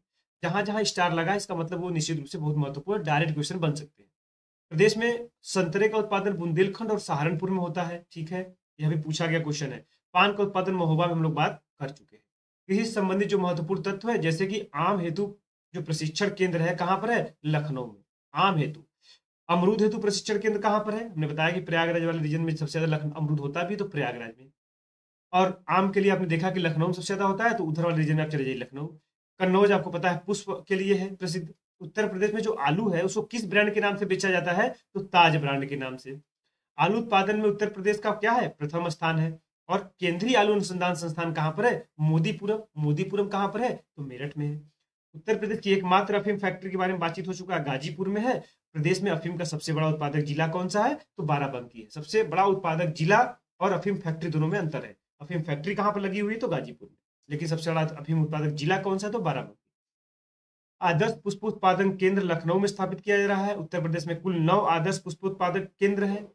जिस पर सर इस तरह से हमने निशान लगाया ना वो बहुत महत्वपूर्ण, और जिसको हमने टिक लगाया उसको खाली पढ़ लीजिएगा। उत्तर प्रदेश में संतरे की नागपुरी किस्म पाई जाती है। अदरक की खेती कहाँ पर होती है, बुंदेलखंड में इंपॉर्टेंट है। उत्तर प्रदेश में सर्वाधिक जैव उर्वरक विकास केंद्र कहाँ पर है, गाजियाबाद में है। पशु जैविक औषधि संस्थान लखनऊ में स्थित है, ठीक है, ये चीजें आप देख लीजिएगा। उसका देखो पशुधन एवं दुग्ध विकास की अगर हम बात करेंगे कि जो पशुधन है और उनके दुग्ध की विकास की क्या स्थिति है उत्तर प्रदेश में, तो उत्तर प्रदेश में ग्रामीण अर्थव्यवस्था की मजबूती एवं रोजगार की दृष्टि से पशुधन का विशेष महत्व है। उत्तर प्रदेश में कुल पशुधन की दृष्टि से क्या है, प्रथम स्थान है, इसलिए महत्वपूर्ण है। और दुग्ध उत्पादन में भी क्या है, प्रथम, मतलब पशुधन भी सबसे ज्यादा है और दूध भी सबसे ज्यादा उत्पादन कहाँ होता है, उत्तर प्रदेश में।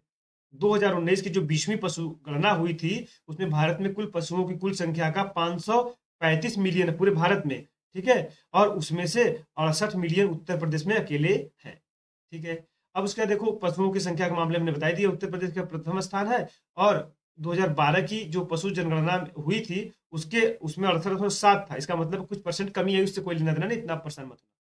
फिर उसका देखो कुल पशुधन की दृष्टि से कौन से राज्य है, मतलब उत्तर प्रदेश में सबसे ज्यादा पशु है। दूसरे नंबर पे कौन है, राजस्थान है। तीसरे नंबर पे कौन है, मध्य प्रदेश। तो कभी अगर ये पूछ दे कि पशुधन की दृष्टि से राज्यों का क्रम लगाना है तो पहले नंबर पे उत्तर प्रदेश, दूसरे नंबर पे राजस्थान, तीसरे नंबर पे मध्य प्रदेश, सब इसके पड़ोसी ही है। 20वीं पशुगणना के अनुसार भैंसों की संख्या की बात करेंगे अगर, तो भैंसों की संख्या कहां पर, उत्तर प्रदेश में प्रथम स्थान। और भैंसों का स्थान में अलग अलग राज्य यहाँ पर बताया गया, आपको इतना इंपॉर्टेंट जरूरत नहीं है जानने की, बस पढ़ लीजिएगा। 20वीं पशु गणना के अनुसार मवेशियों की कुल संख्या की दृष्टि से उत्तर प्रदेश का द्वितीय स्थान है। मवेशियों की कुल संख्या की दृष्टि से राज्यों क्रम ये दिया वो ठीक है, कोई दिक्कत नहीं है। फिर कह रहा वर्ष 1920 के आंकड़ों के अनुसार उत्तर प्रदेश दुग्ध उत्पादन में क्या प्रथम स्थान, से बातचीत हो ही गया है। अब उसके बाद देखिए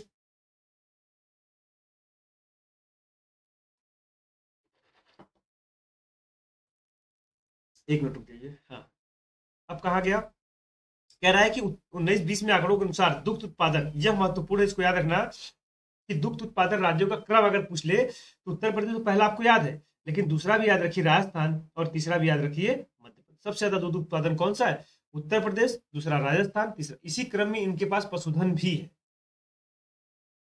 2019-20 में भारत की प्रति व्यक्ति दूध की उपलब्धता कितनी रही है, पूरे भारत की बात करें 406 ग्राम प्रतिदिन, लेकिन उत्तर प्रदेश में कितनी रही, देखो 387 ग्राम प्रतिदिन, मतलब कि नेशनल से थोड़ी सी बस कम है, बहुत बड़ी बात है। बेसिक एनिमल हस्बेंड्री स्टडीज 2022 के अनुसार मांस उत्पादन में कौन, महाराष्ट्र के बाद उत्तर प्रदेश का दूसरा स्थान आता है। तो कई बार पूछ लेता है कि मांस उत्पादन में उत्तर प्रदेश का स्थान कौन सा है, तो लोग पहला मार देते, ध्यान रखना पहला महाराष्ट्र, दूसरे नंबर पे उत्तर प्रदेश। वर्ष 2019-20 में अखिल भारतीय कुल जो है इतना टन दूध उत्पादन हुआ, तो इसको आपको नहीं जाना है, ये ध्यान रखना है कि दूध उत्पादन की दृष्टि से विश्व में भारत का कौन सा स्थान है, पहला स्थान। और अगर गाय के दूध नहीं पूछेगा तो गाय के दूध में अमेरिका का पहला स्थान, ठीक है। देखो भारत में प्रथम दुग्ध संघ लखनऊ दुग्ध उत्पाद सहकारी लिमिटेड की स्थापना उत्तर प्रदेश राजधानी लखनऊ में 1938 में की गई थी। सोचो आजादी के पहले ही कर दिया गया था क्या, भारत का प्रथम दुग्ध संघ।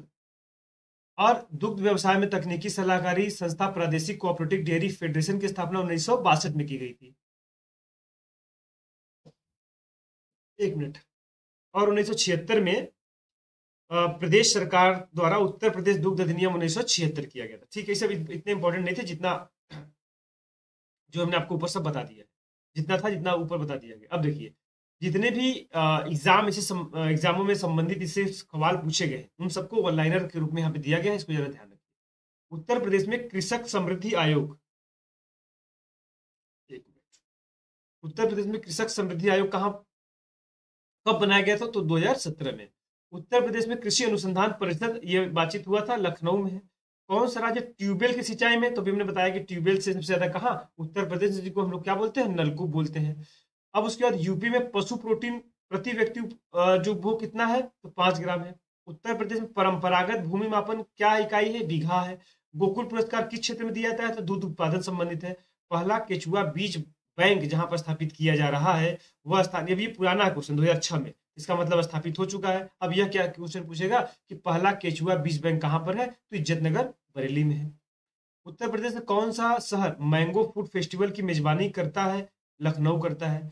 और उत्तर प्रदेश के किस क्षेत्र में अन्ना प्रथा, उस क्षेत्र की कृषि तकनीकी कृषि वानिकी के विकास से, तो उत्तर प्रदेश का जो बुंदेलखंड है वहां पर अन्ना प्रथा प्रचलित है।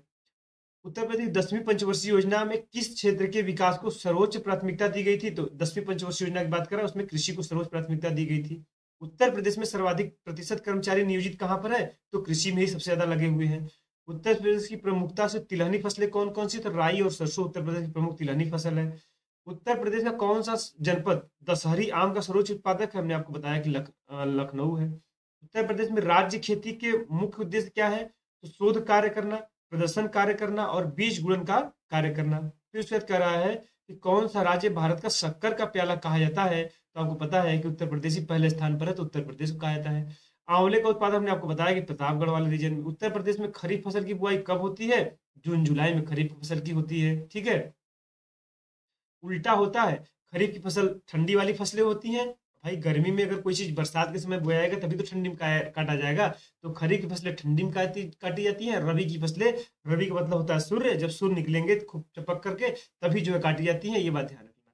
भारत में उत्तर प्रदेश जिस पैदावार का सबसे बड़ा उत्पादक है, किसकी बात कर रहा है? उत्तर प्रदेश। तो खाद्यान्न में सबसे बड़ा उत्पादक हमने शुरुआत में ही बताया था।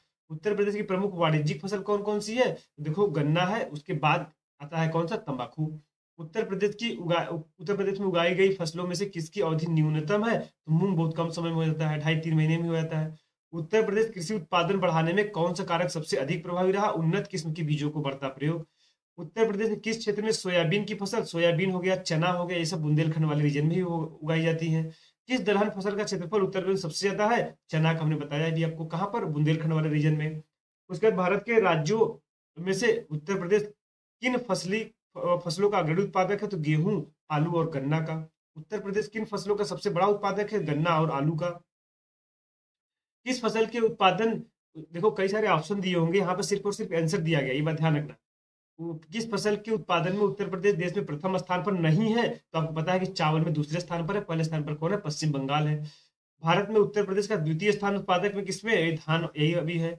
फिर कह रहा है कि भारत में हरित क्रांति के लिए ब्रेड बास्केट कहे जाने वाले राज्य, जहां पर गेहूं उत्पादन होगा, जहां पर वहीं पे सबसे ज्यादा ब्रेड बनेगा, तो ब्रेड बास्केट इसीलिए उसको बोला जाता है। उत्तर प्रदेश, पंजाब और हरियाणा, यहाँ पर सबसे ज्यादा गेहूं, और ब्रेड किससे बनता है? तो गेहूं से बनता है। उसके बाद कह रहा है कौन सा फसल चक्र पूर्वी उत्तर प्रदेश के लिए सर्वाधिक उपयुक्त समझा जाता है? तो देखो धान है, मक्का है और गेहूं है, ये हमने फसल चक्र में आपको दिखाया था। उसके बाद कह रहा है किस फसल का उत्तर प्रदेश भारत में सर्वाधिक उत्पादन है? गेहूं, ये सब बातचीत हो चुका है। उत्तर प्रदेश किस उत्पादन का सबसे बड़ा उत्पादक नहीं है? तो फूलों का सबसे बड़ा उत्पादक यह है नहीं। ठीक है, फूलों में आपका दक्षिण भारतीय राज्य आगे रहते हैं। तो ये सब जितने भी मैं करा रहा हूँ, ये सभी प्रीवियस ईयर्स में पूछे गए क्वेश्चन है। यहाँ देख लो, उत्तर प्रदेश लोअर में, यूपीपीसीएस आरओ मेंस में, यूपीपीसीएस कंप्यूटर में, तो इसलिए डायरेक्ट क्वेश्चन आंसर पढ़ के याद रख लो, ये बात ध्यान रखो। कह रहा है कि किसके उत्पादन में भारत में उत्तर प्रदेश का प्रथम स्थान है? तो गेहूं और गन्ना में। भारत में मेंथा तेल उत्पादन का उत्तर प्रदेश का योगदान कितना परसेंट? 90% मेंथा तेल होता है, ये बात ध्यान रखना। ठीक है, मिंट ऑयल भी इसको बोलते हैं। फिर उसके बाद कह रहा है कि पूर्वी उत्तर प्रदेश की काला नमक बहुत प्रसिद्ध है। काला नमक किसकी प्रजाति है? तो आपके धान की है। ठीक है, ये तराई वाले रीजन में होता है। गोरखपुर वाले रीजन में। उत्तर प्रदेश में मुख्य फसल मुख्य प्रकार की जो फसल कौन सी है, तो रबी, खरीफ और ये तीनों, हमने तीनों आपको दिखाया। उत्तर प्रदेश की प्रमुख फसलें, प्रमुख रबी फसलें कौन सी, तो ये सब कंफ्यूजन आपका नहीं रहेगा, हमने बताया। उसके बाद किस कंद फसल को गरीब का मित्र कहा जाता है, तो आलू का।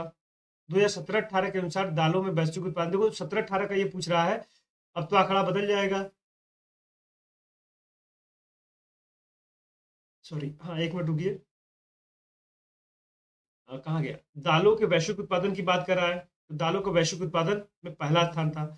आलू के उत्पादन में उत्तर प्रदेश का कौन सा स्थान है, पहला अभी भी है। उत्तर प्रदेश के किस जिले में केंद्र सरकार की अफीम फैक्ट्री, आपने बता दिया गाजीपुर में है। उत्तर प्रदेश आगरा जिले में रुई कपास की स्वदेशी किस्म की बुआई का उपयुक्त समय क्या है, अप्रैल का पहले पखवाड़ा में। क्वेश्चन इंपॉर्टेंट है। भारत में उत्तर प्रदेश का गन्ना उत्पादन कौन सा स्थान है, तो प्रथम स्थान पर है।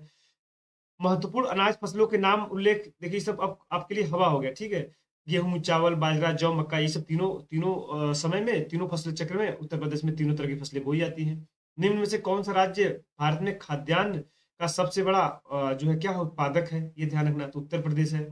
उसके बाद देखो, उत्तर प्रदेश के तराई क्षेत्र में मुख्य रूप से उगाई जाने वाली सुगंधित चावल किस्म कौन सी है, काला नमक है। दक्षिणी उत्तर प्रदेश का औरैया जिला प्रमुख रूप से किसका, शुद्ध देसी घी का उत्पादक है, बहुत महत्वपूर्ण, ध्यान रखना। प्राकृतिक रूप से उगने वाली बहुवर्षीय घास, जिसे स्थानीय बरेली में क्या सरपत कहा जाता है, उसी नाम से जाना जाता है। कौन सी फसल उत्तर प्रदेश में आमतौर पर व्यापक रूप से उगाई जाती है, तो कपास नहीं उगाई जाती, सॉरी, हाँ, क्यों, क्योंकि आपको पता है कपास का सबसे ज्यादा उत्पादन कहाँ, गुजरात में, महाराष्ट्र में, सब रीजन में होता है।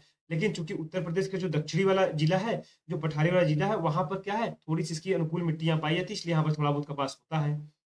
उत्तर प्रदेश में नींबू प्रधानता कहाँ पर उगाया जाता है, तो सहारनपुर और मेरठ में। भारत में कुल गन्ना उत्पादन में कितना प्रतिशत उत्तर प्रदेश अकेले पैदा करता है, तो 25 से 40%। भारत में आमों का सबसे बड़ा उत्पादक कहाँ है, उत्तर प्रदेश है। कौन सी मुख्य एजेंसियां में से एक नहीं है जो उत्तर प्रदेश में भारी मात्रा में अनाज भंडारण में शामिल, तो ये एफडीआई थोड़ी नहीं, एफडीआई इसका काम है नहीं। पर ये तो एफडीआई आपका दूसरा, आपको पता है कि एफडीआई इन्वेस्टमेंट होता है, फॉरेन डायरेक्ट इन्वेस्टमेंट। कृषि अनुसंधान केंद्रीय रिपोर्ट 2014-15 का एक संस्थान था, ठीक है। नमक था, क्वेश्चन था, काला नमक चावल की किस्म को एक जिला एक उत्पाद कहाँ पर है, तो ये आपको पता है कि सिद्धार्थनगर, हमने आपको बताया ना, गोरखपुर का जो रीजन है, गोरखपुर, बहराइच, गोंडा, सिद्धार्थनगर, इन सब जगहों पर होता है। उसमें सिद्धार्थनगर क्या है, वहीं की मेन फसल है, इसलिए इसको उस जिले का इसका एक उत्पाद घोषित कर दिया गया है। मृदा जिसमें मुख्य रूप से पोटास की कमी होती है उत्तर प्रदेश में, कहाँ, जौनपुर वाले रीजन में पाई जाती है। यहाँ जौनपुर वाली जो मिट्टी होती है उसमें पोटास कमी पाई जाती है। और आम की लंगड़ा किस्म आपको पता है कि वाराणसी। तो ये आपने चैप्टर नंबर 5-6 अच्छे तरीके से क्या किया, कंप्लीट किया, ये आपने ध्यान से देखा, ठीक है। हाँ,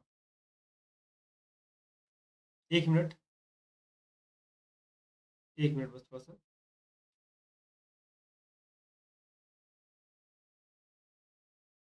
हाँ, सब कुछ सही से चल रहा है। कोई समस्या हो तो आप निश्चित रूप से कमेंट बॉक्स में अपना कमेंट छोड़ दिया करिए, हम जब भी इसको देखेंगे, आपका कमेंट आएगा, हम तुरंत उसके डाउट को सॉल्व कर देंगे, ठीक है।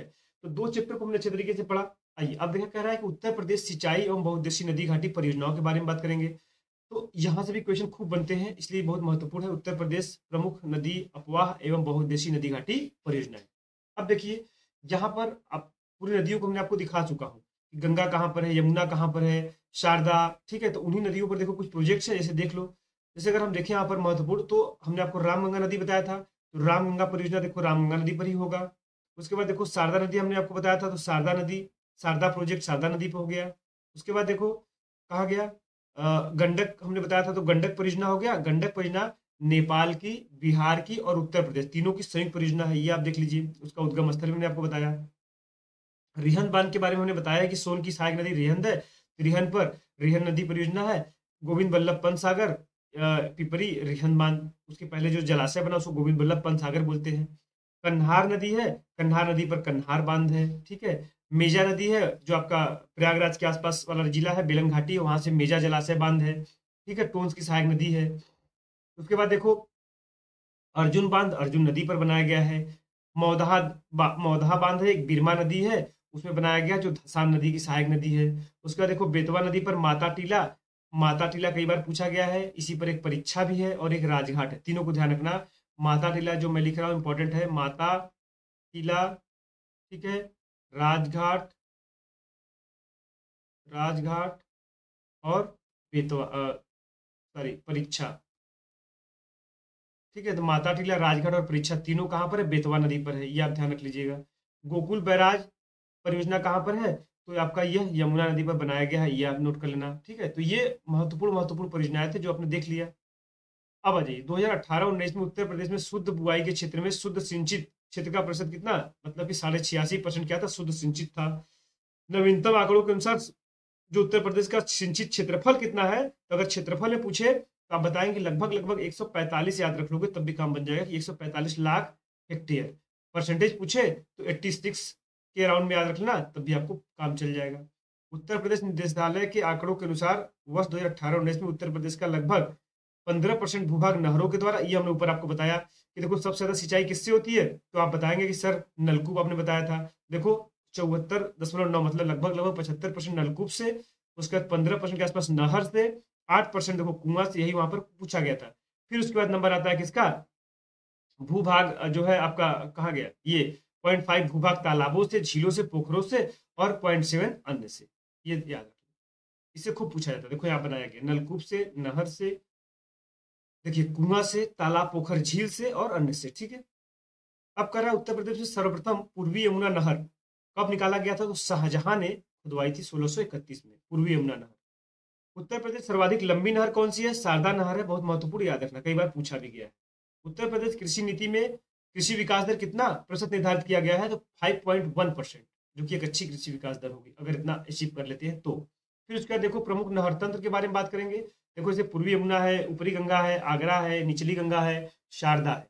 कहाँ कहाँ पर इसका उद्गम होता है? तो पूर्वी यमुना नहर सहारनपुर में, ऊपरी गंगा नहर हरिद्वार में, आगरा ओखला में, ठीक है, निचली गंगा नहर नरौरा में बुलंदशहर में पड़ता है, शारदा नहर बनवासा में, शारदा नेपाल सीमा के पास है, उसका उद्गम स्थल भी वहीं होता है। इससे लाभान्वित जिले यहाँ पर है, थोड़ा इसको देख लीजिएगा, बहुत महत्वपूर्ण नहीं था। शारदा नदी वाले में ध्यान रखना कहाँ से प्रवेश करती है, तो पीलीभीत वाले से प्रवेश करती है। बेतवा नदी, बेतवा नहर, बेतवा नदी, अब देखो ये नहर है, एक तरफ लाभान्वित जिले है। जैसे बेतवा नहर से कौन कौन से लाभान्वित नहर है, तो आपको पता है कि जिले है, तो इसका मतलब ये बुंदेलखंड वाला जिला ही होगा, क्योंकि वहीं से तो प्रवेश करती ही है उत्तर प्रदेश में। ललितपुर बांध को थोड़ा सा ध्यान रखना, यह भी बुंदेलखंड वाली एरिया में। और रामगंगा नहर, रामगंगा नहर आपको पता है कि ऊपर से बिजनौर वाले रीजन से अंदर प्रवेश करती है, तो बिजनौर, अमरोहा, मुरादाबाद, थोड़ा सा अगर दिमाग रखें कहाँ से प्रवेश करती है, तो उसी के आसपास जिले होंगे। और जो ऑप्शन में देगा निश्चित रूप से दूर का ही जिला देता है। ठीक है, तो वहां पर आप कंफ्यूजन दूर कर लेंगे। देखो सरयू नहर आपने बताया था कि नेपाल वाले रीजन से उद्गम होती है, घाघरा नदी जिसको बोलते हैं, तो जाहिर सी बात है तराई वाले रीजन के सब एरिया हो जाएंगे। ठीक है, तो थोड़ा सा स्मार्ट स्ट्रेटेजिक बोलते हैं। अब रिहंद वाला देखोगे तो रिहंद घाटी परियोजना आपको पता है कि आपका दक्षिण पूर्व वाले रीजन में है। अमरकंटक वाले रीजन से सोनभद्र निकलती है, उधर उधर के जीरो ले लेंगे, तो उधर जिला कौन सा है? मिर्जापुर, सोनभद्र, प्रयागराज, वाराणसी इधर ही है। उसके बाद देखो मेजा, मेजा भी आपका हमने बताया था कि कौशाम्बी के आसपास, इसका मतलब है कि यह भी आपका प्रयागराज वाले रीजन में हो जाएगा। और उसका देखो रानी लक्ष्मी बांध, ललितपुर झांसी आपको पता है, झांसी वाले रीजन, बुंदेलखंड वाले रीजन में। केन नहर कहाँ पर? बांदा में। तो इतनी चीजें इंपॉर्टेंट थी, ये आपको बता दिया गया। उत्तर प्रदेश राज्य जल नीति कब आई थी? तो 1999 में आई थी। ये चीजें थोड़ा सा देख लेना कि जल नीति का क्या उद्देश्य होता है। ये सीधी सी बात है कि जल का संरक्षण सुनिश्चित करना, गुणवत्ता में सुधार लाना, यही सब चीजें करना होता है। ये सब थोड़ा सा लोग पढ़ना, थ्योरेटिकल चीजें था। एक मिनट रुक जाओ, मैं सोचता हूँ थोड़ा वीडियो लंबा कम बने और इन्फॉर्मेशन ज़्यादा मिल जाए। जो महत्वपूर्ण नहीं है उसको आप लोग अपने से पढ़ सकते हैं। हमारा काम है थोड़ा सा फोकस लगा देना, ताकि आपको ये पता चल जाए कि चाहिए ये चीज़ें महत्वपूर्ण है। बहुत बहुउद्देशीय नदी घाटी परियोजनाएं या महत्वपूर्ण बांध के बारे में बात करेंगे। रामगंगा परियोजना धामपुर बिजनौर जिले में स्थित है, ठीक है, जिस पर रामगंगा काठी बांध बनाया गया है। शारदा जल विद्युत परियोजना कहाँ पर है? शारदा नदी पर है, ठीक है। और गंडक परियोजना कहाँ पर है? हमने आपको दिखाया भी ऊपर अभी, गंडक परियोजना गंडक नदी पर ही होगा, सीधी सी बात है। इससे लाभान्वित जिले आपको पता है, गंडक नदी हमने आपको बताया कि उत्तर प्रदेश, बिहार और नेपाल की संयुक्त परियोजना, तो उसी से लाभान्वित होगा।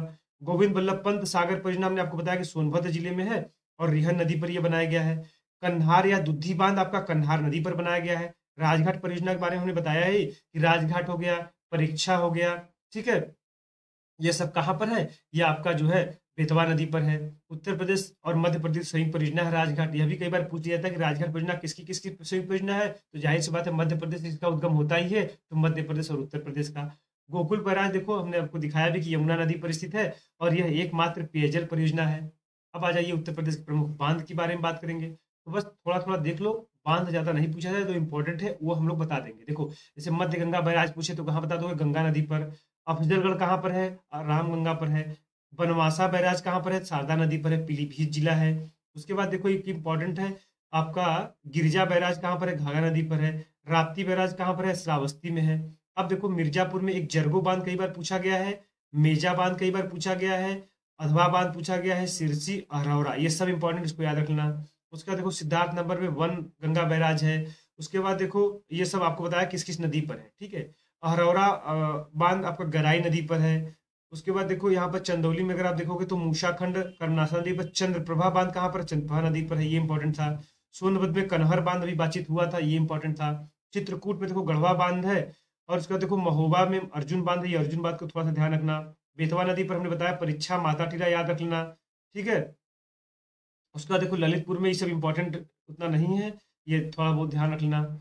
उसके बाद देखो हमीरपुर में मौदहा बांध है, बिरमा नदी पर है, ठीक। तो ये महत्वपूर्ण महत्वपूर्ण बांध था, हमने आपको दिखा दिया। उसी बांध को जो है यहाँ पर दिया गया है। अब देखो जो महत्वपूर्ण बांध है उस पर हमने निशान लगा दिया, जैसे अधवा बांध। अधवा बांध कहाँ पर है? मिर्जापुर में। अरौरा बांध कहाँ पर है? गरई नदी पर है, नदी भी याद रखना, गरई नदी पर है, मिर्जापुर में। अर्जुन बांध देखो अर्जुन नदी पर है, महोबा में। चित्तौड़गढ़ बांध कहाँ? बलरामपुर में है। गोविंद सागर बांध कहाँ पर है? शहजाद, ललितपुर में है, ठीक है। एक गोविंद बल्लभ पंत सागर है, ये गोविंद सागर बांध, कंफ्यूज मत करना। गोविंद बल्लभ पंत सागर अगर पूछे तो रिहन नदी पर है, और ये गोविंद सागर। उसके बाद देखो कर है मिर्जा बांध, हमने बताया आपको बेलन घाटी में, मिर्जापुर। उसके बाद शहजाद बांध कहाँ पर है? शहजाद नदी है, ललितपुर में, ठीक है। सिरसी बांध हमने बताया ही आपको कि बखर नाला में, मिर्जापुर में है। उसके बाद देखो जल विद्युत परियोजनाओं के बारे में बात करेंगे, जैसे कि अगर हम माता टीला और परीक्षा देखेंगे तो बेतवा नदी पर है, कहाँ पर? ललितपुर में। उत्तर प्रदेश सबसे ऊंचा बांध कौन सा? कालागढ़ बांध या रामगंगा बांध है, जिसकी ऊंचाई देखो इतनी। उत्तर प्रदेश सबसे लंबा बांध, ये सबसे ऊंचा बांध है, ये सबसे लंबा बांध है। सबसे लंबा बांध कहाँ पर? राजघाट बांध है, कहाँ पर? ललितपुर में है। ये बात आप ध्यान। इससे संबंधित जो महत्वपूर्ण क्वेश्चन पूछे गए उसको थोड़ा देख लेते हैं। उत्तर प्रदेश में स्थित जो बांध है, जैसे अरौरा है, अडवा है, बघेलखंड है। उसके बाद उत्तर प्रदेश सबसे सबसे बड़ी बहुउद्देशीय परियोजना की बात कर रहा है तो रिहनगंज परियोजना। उत्तर प्रदेश में सिंचाई साधनों में से किसमें सर्वाधिक सिंचित क्षेत्र है? तो हमने आपको बताया कि नलकूप से ही होता है सबसे ज्यादा। और कह रहा है उत्तर प्रदेश का अधिकतम क्षेत्रफल कौन सिंचाई करता है? सबसे बड़ी नहर भी शारदा नहर तो ही करेगा। सबसे लंबी नहर देखो पूछ ही लिया है। उसके बाद कह रहा है कि भारत में नलकूप एवं कूप से सिंचित अधिकतम जो क्षेत्र वाला राज्य आपको पता है कि उत्तर प्रदेश में सबसे ज्यादा है। अर्जुन बांध नहर से उत्तर प्रदेश का लाभान्वित जिला तो आपको पता है हमीरपुर बुंदेलखंड वाले रीजन में ही अर्जुन नदी से निकाला भी गया है। उत्तर प्रदेश की पेयजल परियोजना गोकुल बैराज परियोजना हमने आपको बताया कि कहाँ पर? यमुना नदी पर बना हुआ है। दोनों क्वेश्चन पूछा गया, किस नदी पर और कहाँ पर, कौन सी उत्तर प्रदेश की पेयजल परियोजना है, ये ध्यान रखना। रानी लक्ष्मी परियोजना की बात करेंगे तो आपको पता है कि बेतवा नदी पर है। परीक्षा बांध भी आपको पता है बेतवा नदी पर है। टिहरी बांध परियोजना किस देश के सहयोग से पूरी की गई थी? सोवियत संघ रूस के सहयोग से पूरी गई थी टिहरी बांध परियोजना, ठीक है। उत्तर प्रदेश राज्य में सबसे ऊंचा बांध कौन सा है? तो रामगंगा बांध है। उत्तर प्रदेश में नहरों के माध्यम से सतह के पानी की बेहतर आपूर्ति करने के लिए इनमें से कौन सा एक प्रमुख सिंचाई और बहुउद्देशीय परियोजनाओं में से एक नहीं है? वर्षाजनक, ठीक है। अब देखो ये हमारे जो है 3 चैप्टर हमने इसमें भी, कोई chapter number 5, chapter number 6, chapter number 7 अच्छे तरीके से खत्म किए हैं। तो आप लोग का निश्चित रूप से ये नैतिक कर्तव्य बनता है कि यहाँ पर एक लाइक बनता है, ठीक है, जिन लोगों ने नहीं किया है। और थोड़ा सा इसको ग्रुप पे भी क्या करना है? शेयर भी कर देना है। देखो उत्तर प्रदेश का उद्योग की अगर हम बात करेंगे तो उत्तर प्रदेश की बृहत्तम उद्योग क्या है? हथकरघा उद्योग है, सबसे ज्यादा हथकरघा उद्योग है, इसी को पावरलूम भी बोलते हैं। उत्तर प्रदेश का मैनचेस्टर किसको बोला जाता है? तो कानपुर को बोला जाता है, कई बार पूछा जाता है। चूड़ी उद्योग कहाँ पर? आपको पता है फिरोजाबाद में है। एल्यूमिनियम उद्योग कहाँ पर? रेणुकूट। सीधा सीधा आपको यही दे देगा और एक तरफ मिलाने के लिए दे देगा, ध्यान रखना। सीमेंट कारखाना कहाँ पर है? चूर्ग डाला, सोनभद्र वाले में। स्कूल ऑफ पेपर टेक्नोलॉजी की बात करें तो पेपर टेक्नोलॉजी कहाँ पर है? सहारनपुर, बहुत बार पूछा गया। ट्रांसफार्मर बनाने का केंद्र कहाँ पर है? झांसी मेरठ में है। कृत्रिम रबर बनाने का कारखाना मोदी नगर गाजियाबाद में। कपड़ा अनुसंधान संस्थान गाजियाबाद में। उत्तर प्रदेश वित्तीय निगम कानपुर में। उत्तर प्रदेश राज्य औद्योगिक विकास निगम कानपुर में। उत्तर प्रदेश लघु उद्योग नियम कानपुर में। सॉफ्टवेयर टेक्नोलॉजी इंपॉर्टेंट है, नोएडा, मेरठ, कानपुर, लखनऊ, प्रयागराज इतनी जगहों पर सॉफ्टवेयर टेक्नोलॉजी पार्क स्थित, ठीक है। उत्तर प्रदेश के लघु और कुटीर उद्योग है जो यहाँ पर दिया गया है, जैसे कि लोहे की बाट, लकड़ी पर नक्काशी, ठीक है, माचिस, सिगरेट, हथकरघा, सूती वस्त्र, ये सब लखनऊ सहारनपुर में बनाए जाते हैं। कंबल निर्माण हो गया, कागज उद्योग हो गया, कहाँ पर? मुजफ्फरनगर में। कागज उद्योग, अब ऐसा तो है नहीं कि एक जगह कागज उद्योग होगा दूसरी जगह नहीं हो सकता, तो एक उद्योग 2-3 जगह हो सकते हैं, लेकिन कुछ जगहों पर होते हैं जो वहाँ के सिर्फ और सिर्फ फेमस उद्योग होते हैं। जैसे कि अगर पूछ दे आपसे खेल का सामान, तो खेल का सामान मुख्य रूप से मेरठ में पाया जाता है, ये ध्यान रखना, सबसे ज्यादा अधिकता उसकी है जो महत्वपूर्ण है। जैसे बिजनौर अगर पूछे, तो बिजनौर में अगर हम बात करेंगे लकड़ी की नक्काशी की बात करेंगे, ये देखो लकड़ी की नक्काशी की बात करेंगे। उसके बाद देखो रामपुर का चाकू आपको पता है, मुरादाबाद में पीतल का बर्तन आपको पता है, बरेली का दिया सलाई इंपॉर्टेंट है, और बेंत की छड़ी भी इंपॉर्टेंट है, शाहजहांपुर का दरी इंपॉर्टेंट है, लखनऊ का अगर आप देखोगे तो चिकन जो जरी दरजोजी वाला दरोजी वाला जो काम है वो आपका यहीं पर है, जो बता रहा हूं बस उसको ध्यान रखना। अंबेडकर नगर देखो सूती वस्त्र उद्योग वाला है, गोरखपुर जूट के लिए प्रसिद्ध है, जूट वाला पूछा गया है कई बार। उसके बाद देखो देवरिया में घरेलू सजावटी जो सामान है यहाँ पर पाया जाता है, घरेलू सजावटी सामान। वाराणसी में देखो, वाराणसी जो मुख्य रूप से लकड़ी के खिलौने के लिए है, ठीक है, फर्नीचर गलीचा गलीचा के लिए भी है, ठीक। उसके बाद देखो आपका अम, ये भाई क्या नाम है इसका, देखो दिमाग से उतर रहा है, भदोही, ठीक है, भदोही आप देखो, और इसको बोलते हैं संत रविदास नगर, ठीक है, उसी को शॉर्ट में लिख दिया है संत रविदास नगर। संत रविदास नगर के बारे में बात कर रहा है, तो कहाँ पर गलीचा निर्माण आपको पता है। उसके बाद कह रहा है देखो दरी निर्माण ऊनी और गलीचा निर्माण मिर्जापुर में भी है। इत्र सुगंधित तेल वाला जो अगर हम बात करेंगे, तो इत्र तो नहीं, सुगंधित तेल ज्यादा बात करेंगे तो जौनपुर। इत्र के लिए सबसे ज्यादा आपको पता है कन्नौज है। उसके बाद देखो कानपुर में चलोगे चमड़ा उद्योग। उसके बाद देखो क्या है यहाँ पर, जूट उद्योग, होजरी वाला इंपॉर्टेंट है। झांसी में देखो औषधि निर्माण है, जालौन में हाथ से कागज बनता है, फिरोजाबाद में कांच की चूड़ियां है, कन्नौज में इत्र, देखो इत्र दिया हुआ है। उसके बाद देखो आगरा में देखो चलोगे तो आगरा का जो महत्वपूर्ण देखो ये मिट्टी का खिलौना है, ठीक है, लोहे का बाट है।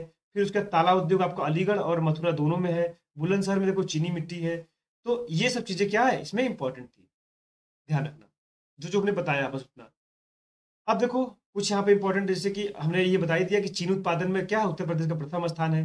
पहली मिल जो लगाई गई थी उत्तर प्रदेश में, कहाँ पर, प्रतापपुर देवरिया में 1903 लगाई गई थी, कई बार पूछा गया है। सूती वस्त्र उद्योग की दृष्टि से उत्तर प्रदेश का देश में तीसरा स्थान है। कागज उद्योग में सर्वाधिक मिलें कहाँ पर, मुजफ्फरनगर में स्थापित की गई हैं, ठीक है। और सबसे ज्यादा रोजगार अगर उत्तर प्रदेश में किसी को मिलता है तो हथकरघा से मिलता है, पावरलूम से मिलता है, ठीक है। ये सब चीजें इंपॉर्टेंट थी, ये सब मैं नहीं इसमें निशान लगाया हूँ क्योंकि बहुत इंपॉर्टेंट नहीं था, आप चाहे तो पढ़ सकते हैं, इसमें कोई दिक्कत नहीं है। उत्तर प्रदेश का पांचवा सबसे बड़ा रेशम उत्पादक राज्य कौन सा है, उत्तर प्रदेश है। अब देखो उत्तर प्रदेश कुछ कुटीर उद्योग है। कुटीर उद्योग में देखो वही सब चीजें जो अभी हमने आपको दिखाया है, वही सारी चीजें यहाँ पर भी दिखाए गए हैं, ठीक है। तो एक बार बात उस पर हो ही चुकी है तो कोई मतलब है नहीं। अब यहाँ पर देखो उत्तर प्रदेश के जो प्रमुख उद्योग है हम यहाँ पर आपको बता दे रहे, थोड़ा ध्यान रखना कहाँ पर कौन कौन से, जैसे डीजल लोकोमोटिव वर्कर्स कहाँ पर है, मड़ुआडीह में है। सिंगरौली, सिंगरौली एक होता है सिंगरैनी, एक होता है सिंगरौली, तो सिंगरैनी नहीं है, सिंगरौली पूछ रहा है। सिंगरौली कहाँ पर है, ये आपका सिंगरौली सोनभद्र पड़ता है। उसके बाद देखो मॉडर्न बेकरीज कहाँ पर है, कानपुर में है, इंपॉर्टेंट है। उसके बाद कह रहा है इंडियन टेलीफोन इंडस्ट्रीज कहाँ पर, रायबरेली में है, ठीक है। और कृत्रिम अंग जो निर्माण निगम लिमिटेड कानपुर में है। तेल शोधक कारखाना मथुरा में है। हिंदुस्तान एल्यूमिनियम कारपोरेशन हिंडाल्को आपको पता है रेणुकूट में है। भारतीय चमड़ा रंगाई और जूता संस्थान कानपुर में है। भारतीय पंप एवं कंप्रेस्ड लिमिटेड नैनी में है। सीमेंट कारखाना चूर्क डाला सोनभद्र वाले रीजन में। हिंदुस्तान एरोनॉटिक्स लिमिटेड लखनऊ कानपुर करेवा में है। भारत इलेक्ट्रॉनिक्स लिमिटेड गाजियाबाद में है। स्कूटर्स इंडिया लिमिटेड लखनऊ में है। उर्वरक कारखाना गोरखपुर गोंडा फूलपुर वाले रीजन में है। उसके बाद देखो प्रदेश में प्रमुख लघु एवं कुटीर उद्योग, हथकरघा उद्योग कहाँ कहाँ पे है, तो ध्यान रखना। आ जाइए, कालीन और दरियों के लिए हमने आपको बता ही दिया, मिर्जापुर वाले रीजन में चले जाइए। कंबल देखो मुजफ्फरनगर, रेशमी साड़ियां बनारस, चिकनकारी वाला आपका हो गया लखनऊ, चिकन दरोजी वाला, ठीक है। उसके बाद आपका जरी और चिकन के गोटे काम भी लखनऊ और वाराणसी दोनों में होता है। पीतल व अन्य धातु उद्योग वाला से संबंधित थोड़ा सा चीजों को देख ले, तो इसमें देखो पीतल वाले संबंधित देखो, पीतल की मूर्तियां मथुरा में होती है। पीतल का बर्तन कहाँ पर जाता है, अगर मूर्ति की बात करें तो मथुरा, बर्तन बात करें तो मुरादाबाद। उसके बाद देखो बर्तनों पर जो नक्काशी होती है वह भी मुरादाबाद मिर्जापुर। लोहे का बाट आगरा और सहारनपुर। ताला अलीगढ़। चाकू रामपुर। कैंची मेरठपुर। लकड़ी और फर्नीचर संबंधित कुछ उद्योग को देखे तो देखो उसमें उद्योग देखे, लकड़ी का खिलौना लखनऊ और वाराणसी, खेल का सामान मेरठ और आगरा, बेत की छड़ियां बरेली, लकड़ी पर नक्काशी सहारनपुर, मिट्टी का खिलौना आगरा, चूड़ी उद्योग फिरोजाबाद, हाथ से कागज बनाना मथुरा में, हाथ की छपाई फर्रुखाबाद में, कत्था उद्योग बरेली में। ये चीजें आप देख लीजिए। उत्तर प्रदेश के प्रमुख शोध संस्थान, उत्तर प्रदेश के जो प्रमुख शोध संस्थान है यहाँ से भी क्वेश्चन बनता है, जैसे सेंट्रल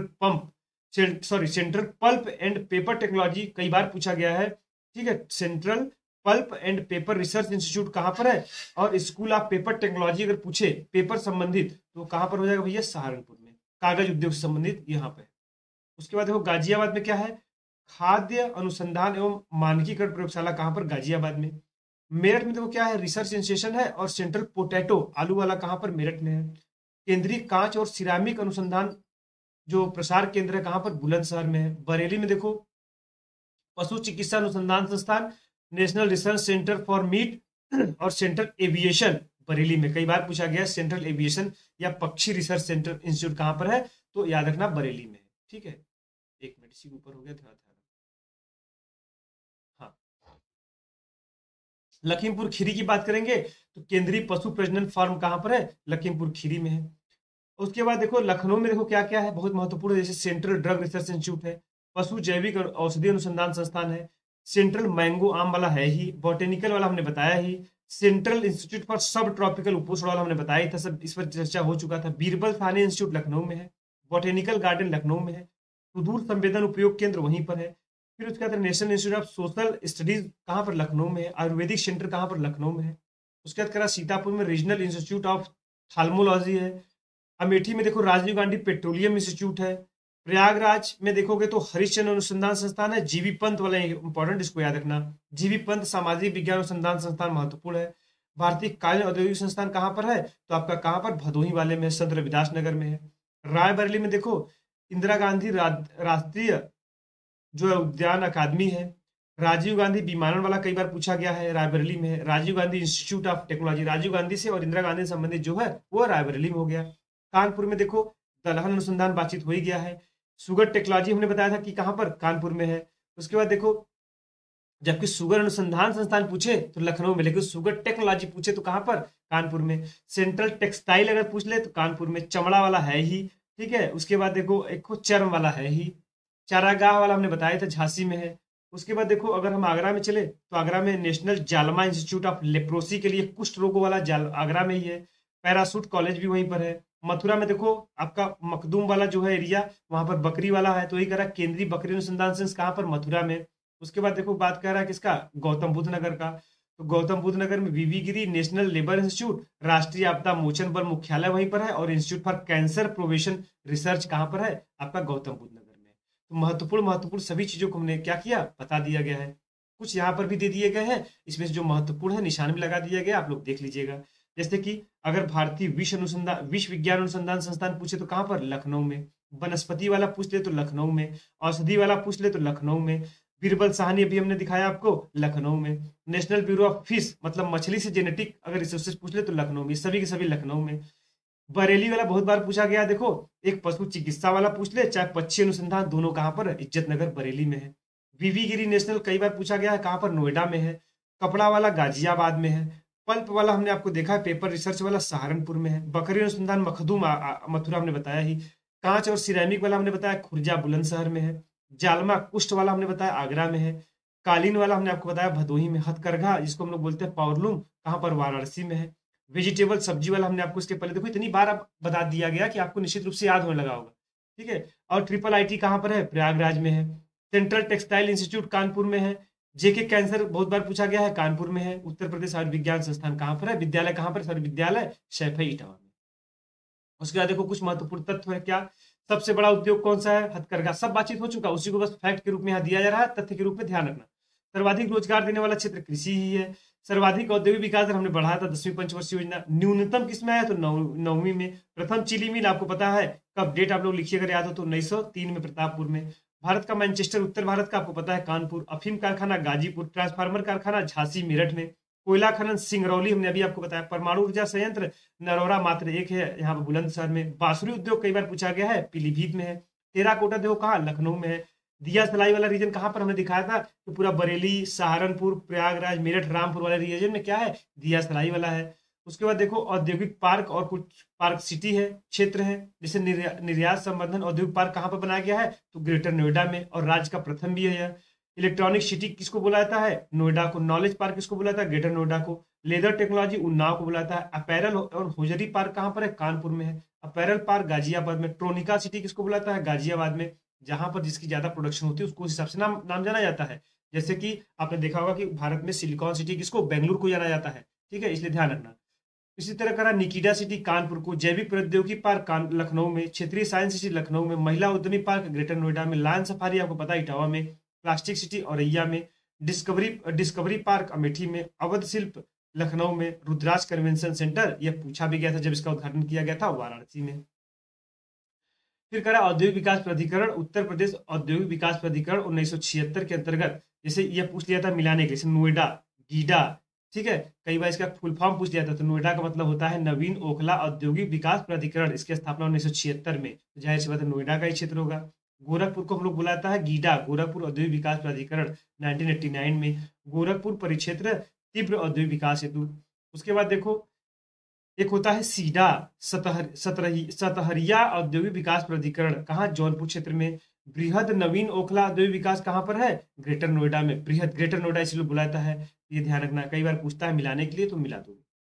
जो स्पेशल इकोनॉमिक जोन है उसके बारे में थोड़ा सा बात कर रहा है कि भारत सरकार द्वारा निर्यात को प्रोत्साहन के लिए 2000 से 2001 के समय में घरेलू जो आयात होता है उसको आयात और निर्यात की वृद्धि करने के लिए क्या करता है, स्पेशल इकोनॉमिक जोन बनाया जाता है। भारत सरकार द्वारा अप्रैल 2000 में विशेष आर्थिक क्षेत्र नीति 2000 जारी की गई थी और 2005 में संसद के अधिनियम के द्वारा 5 में क्या किया था, पारित किया गया था।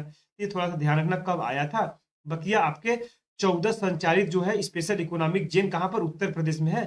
थोड़ा सा अगर आपको पढ़ना होगा तो पढ़ लीजिएगा, बहुत हमारे हिसाब से महत्वपूर्ण नहीं। अब आ जाइए इस संबंधित कुछ महत्वपूर्ण जो क्वेश्चन पूछे गए हैं उसको जरा सा देख लेते हैं। प्रथम दीनदयाल हस्त संकुल व्यापार सुविधा केंद्र कहाँ पर है, वाराणसी में है। प्रथम दीनदयाल हस्तकला संकुल केंद्र, ठीक है, आपको पता है कि इसका उद्घाटन प्रधानमंत्री नरेंद्र मोदी ने किया था। हाल ही में एक नई रेल कोच फैक्ट्री का कारखाने का निर्माण, ये पुराना क्वेश्चन है 2012 का है, तो अब आपके हिसाब से इस समय के हिसाब से अगर ये पूछा जाएगा तो बरेली में रेल कोच फैक्ट्री कहाँ पर है, अगर बरेली ऑप्शन में है तो रायबरेली आप निश्चित रूप से मार देंगे।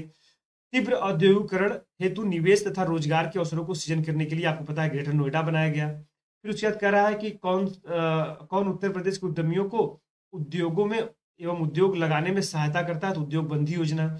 उत्तर प्रदेश का प्रमुख उद्योग कौन सा नहीं, ऑटोमोबाइल उत्तर प्रदेश का नहीं है। जियोग्राफिकल इंडिकेशन टैग आपको पता है कि किस स्थान से संबंधित है, तो निजामाबाद से। उत्तर प्रदेश कालीन नगर आपको पता है भदोही बुलाता है। गीडा के बारे में हमने बताई थी आपको, यूपीएसआईडीसी का मुख्यालय कहाँ पर है, कानपुर में है। रक्षा गलियारा केंद्रित होगा कहाँ पर, यह आपका बुंदेलखंड वाले रीजन में, वहां पर आपको पता है कि डिफेंस कॉरिडोर बनाया जा रहा था, ठीक है। और उसके बाद देखो कंप्यूटर एडेड डिजाइनिंग परियोजना केंद्र कहाँ पर है, लखनऊ में। कौन सी नगर सुहाग नगरी के नाम जाना जाता है, तो फिरोजाबाद, क्योंकि वहीं पर आपको पता है चूड़ियों के लिए जो महत्वपूर्ण है। और यूरिया कारखाना आपको पता है आंवला में है। व्यापार सुविधा केंद्र और क्राफ्ट म्यूजियम की स्थापना उत्तर प्रदेश के वाराणसी में। डीजल लोकोमोटिव वर्क आपको पता है डीजल इंजन वाला जो आपका बिजली दोनों के लिए काम आता है, वाराणसी में। उत्तर प्रदेश प्रथम निर्यात संवर्धन औद्योगिक उद्यान स्थापित किया गया था कहाँ पर, बृहद नोएडा, ग्रेटर नोएडा इसको बोलते हैं। हस्तनिर्मित कागज की बात हो रही है, जालौन में। उत्तर प्रदेश की अर्थव्यवस्था के विभिन्न प्रखंडों की अभिनव प्रकृतियां जो है निराशाजनक संभावनाएं दर्शाती हैं सेवाओं में। देखो उत्तर प्रदेश के उच्चतम औद्योगिक वृद्धि दर कब की थी, तो 10वीं पंचवर्षीय योजना में, इंपॉर्टेंट था। कृत्रिम रबर कारखाना महत्वपूर्ण है, बरेली में है। स्कूल ऑफ पेपर टेक्नोलॉजी आपको पता है सहारनपुर में है। रेणुकूट किसके लिए जाना जाता है, एल्यूमिनियम के लिए। रेणुकूट हिंडाल्को आपको पता है शक्ति के स्रोत के लिए रूप में जाना जाता है, ठीक है, थर्मल पावर के रूप में।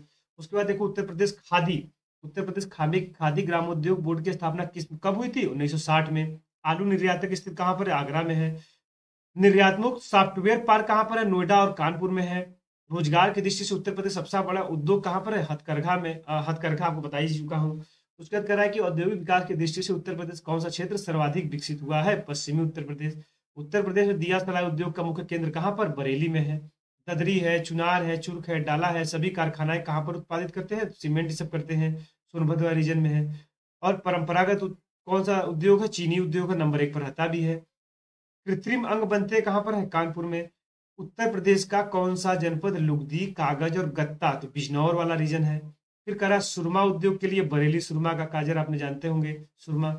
उत्तर प्रदेश राज्य चर्म विकास विपणन निगम कहाँ पर है, चमड़ा से संबंधित आगरा में है। चर्म विकास एवं विपणन। उत्तर प्रदेश औद्योगिक विकास निगम की आगामी प्रमुख निवेश परियोजनाएं कौन सी नहीं है, ये करंट का क्वेश्चन था, आज के हिसाब से आपको बहुत महत्वपूर्ण नहीं है। काष्ठ नक्काशी घरेलू उद्योग के लिए उत्तर प्रदेश कौन सा प्रसिद्ध नगर है? तो काष्ठ के लिए सहारनपुर। काष्ठ मतलब होता है लकड़ी। Software and business process outsourcing उद्योग का सबसे बड़ा केंद्र Noida. Mahavir jute mills limited Uttar Pradesh की एकमात्र कार्यरत जूट है, कहां पर है वो? तो सहजनवा गोरखपुर में है। उत्तर प्रदेश में सॉफ्टवेयर बिजनेस प्रोसेस आउटसोर्सिंग उद्योग नोएडा प्रतिशत कर रहा है कि यूपीएसआईडी का फुल फॉर्म आपको बताया था, उत्तर प्रदेश राज्य प्राधिकरण विकास प्राधिकरण। उत्तर प्रदेश में चमड़ा व्यवसाय का एक प्रमुख केंद्र कहां पर है? कानपुर में। फर्रुखाबाद देखो छपाई, हाथ से छपाई कला का पर्याय बन गया है। प्रमुख आभूषण बाजार उत्तर प्रदेश किस शहर में स्थित है? मेरठ में।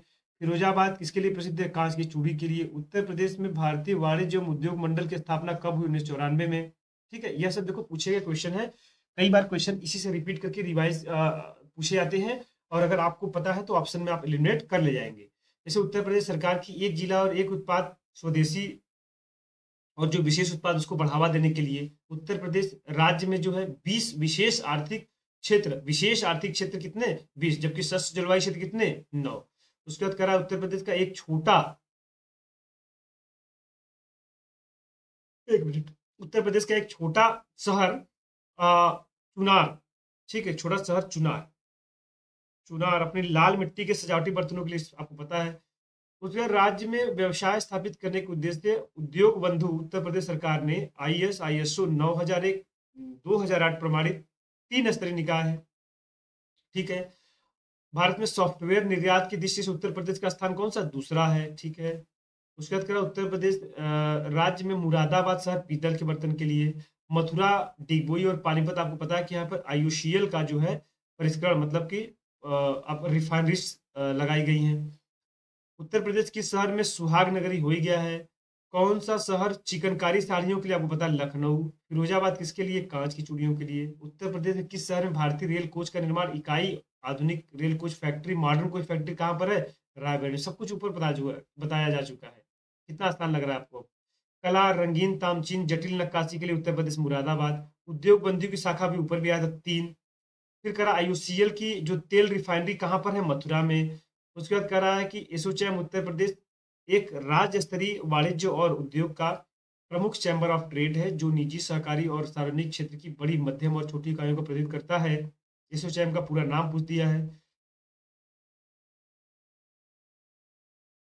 हाँ sorry, the associated chamber of commerce and industry of Uttar Pradesh. Uttar Pradesh में चुनार किसके लिए? तो चुनार आपका देखो, चुनार काली मिट्टी और लाल मिट्टी के बर्तनों के लिए। उत्तर प्रदेश में चुनार, चुनार काली नहीं भाई, लाल, लाल मिट्टी के बर्तनों के लिए। ठीक है, उत्तर प्रदेश में किस शहर में लकड़ी से बने तालवाद्य ढोलक की 3 से छोटी है? अमरोहा। उसके बाद देखो उत्तर प्रदेश की कंपनी का कौन सी कंपनी उत्तर प्रदेश की विनिर्माण सेटअप नहीं है? ठीक है, उत्तर प्रदेश का बुलंदशहर में कौन सा स्थान चीनी मिट्टी की चीजों को लिए जाना जाता है? खुर्जा वाला हो गया। मुरादाबाद देखो जो महत्वपूर्ण उसको ध्यान रखना धातु के लिए। उसके बाद करा इलेक्ट्रॉनिक सिटी नोएडा को। और उसके बाद करा उत्तर प्रदेश कौन सा शहर अपने कास्ट बेल के लिए पूरे विश्व में जलेश्वर है? अलीगढ़ आपको पता ताला के लिए। और काली मिट्टी के बर्तनों के लिए कौन सा? आजमगढ़। ठीक है, तो काली मिट्टी के बर्तन के लिए आजमगढ़, जबकि लाल मिट्टी के लिए कौन सा? चुनार। तो उम्मीद करते हैं कि आपको मेरा मेहनत और आपके लिए जो ये सेशन बनाए जा रहे हैं निश्चित रूप से इम्पॉर्टेंट साबित हो रहे होंगे। तो आपका काम है थोड़ा सा चैनल को लाइक करना, शेयर करना और सब्सक्राइब करना। ठीक है, आप लोग इसका फायदा उठाइए। इसके जो भी 3 वीडियो और हैं कोशिश करेंगे कि जल्दी से जल्दी तीनों वीडियो आपके पास आ जाए। फिर मिलते हैं किसी नेक्स्ट वीडियो में, तब तक के लिए thank you, take care, bye.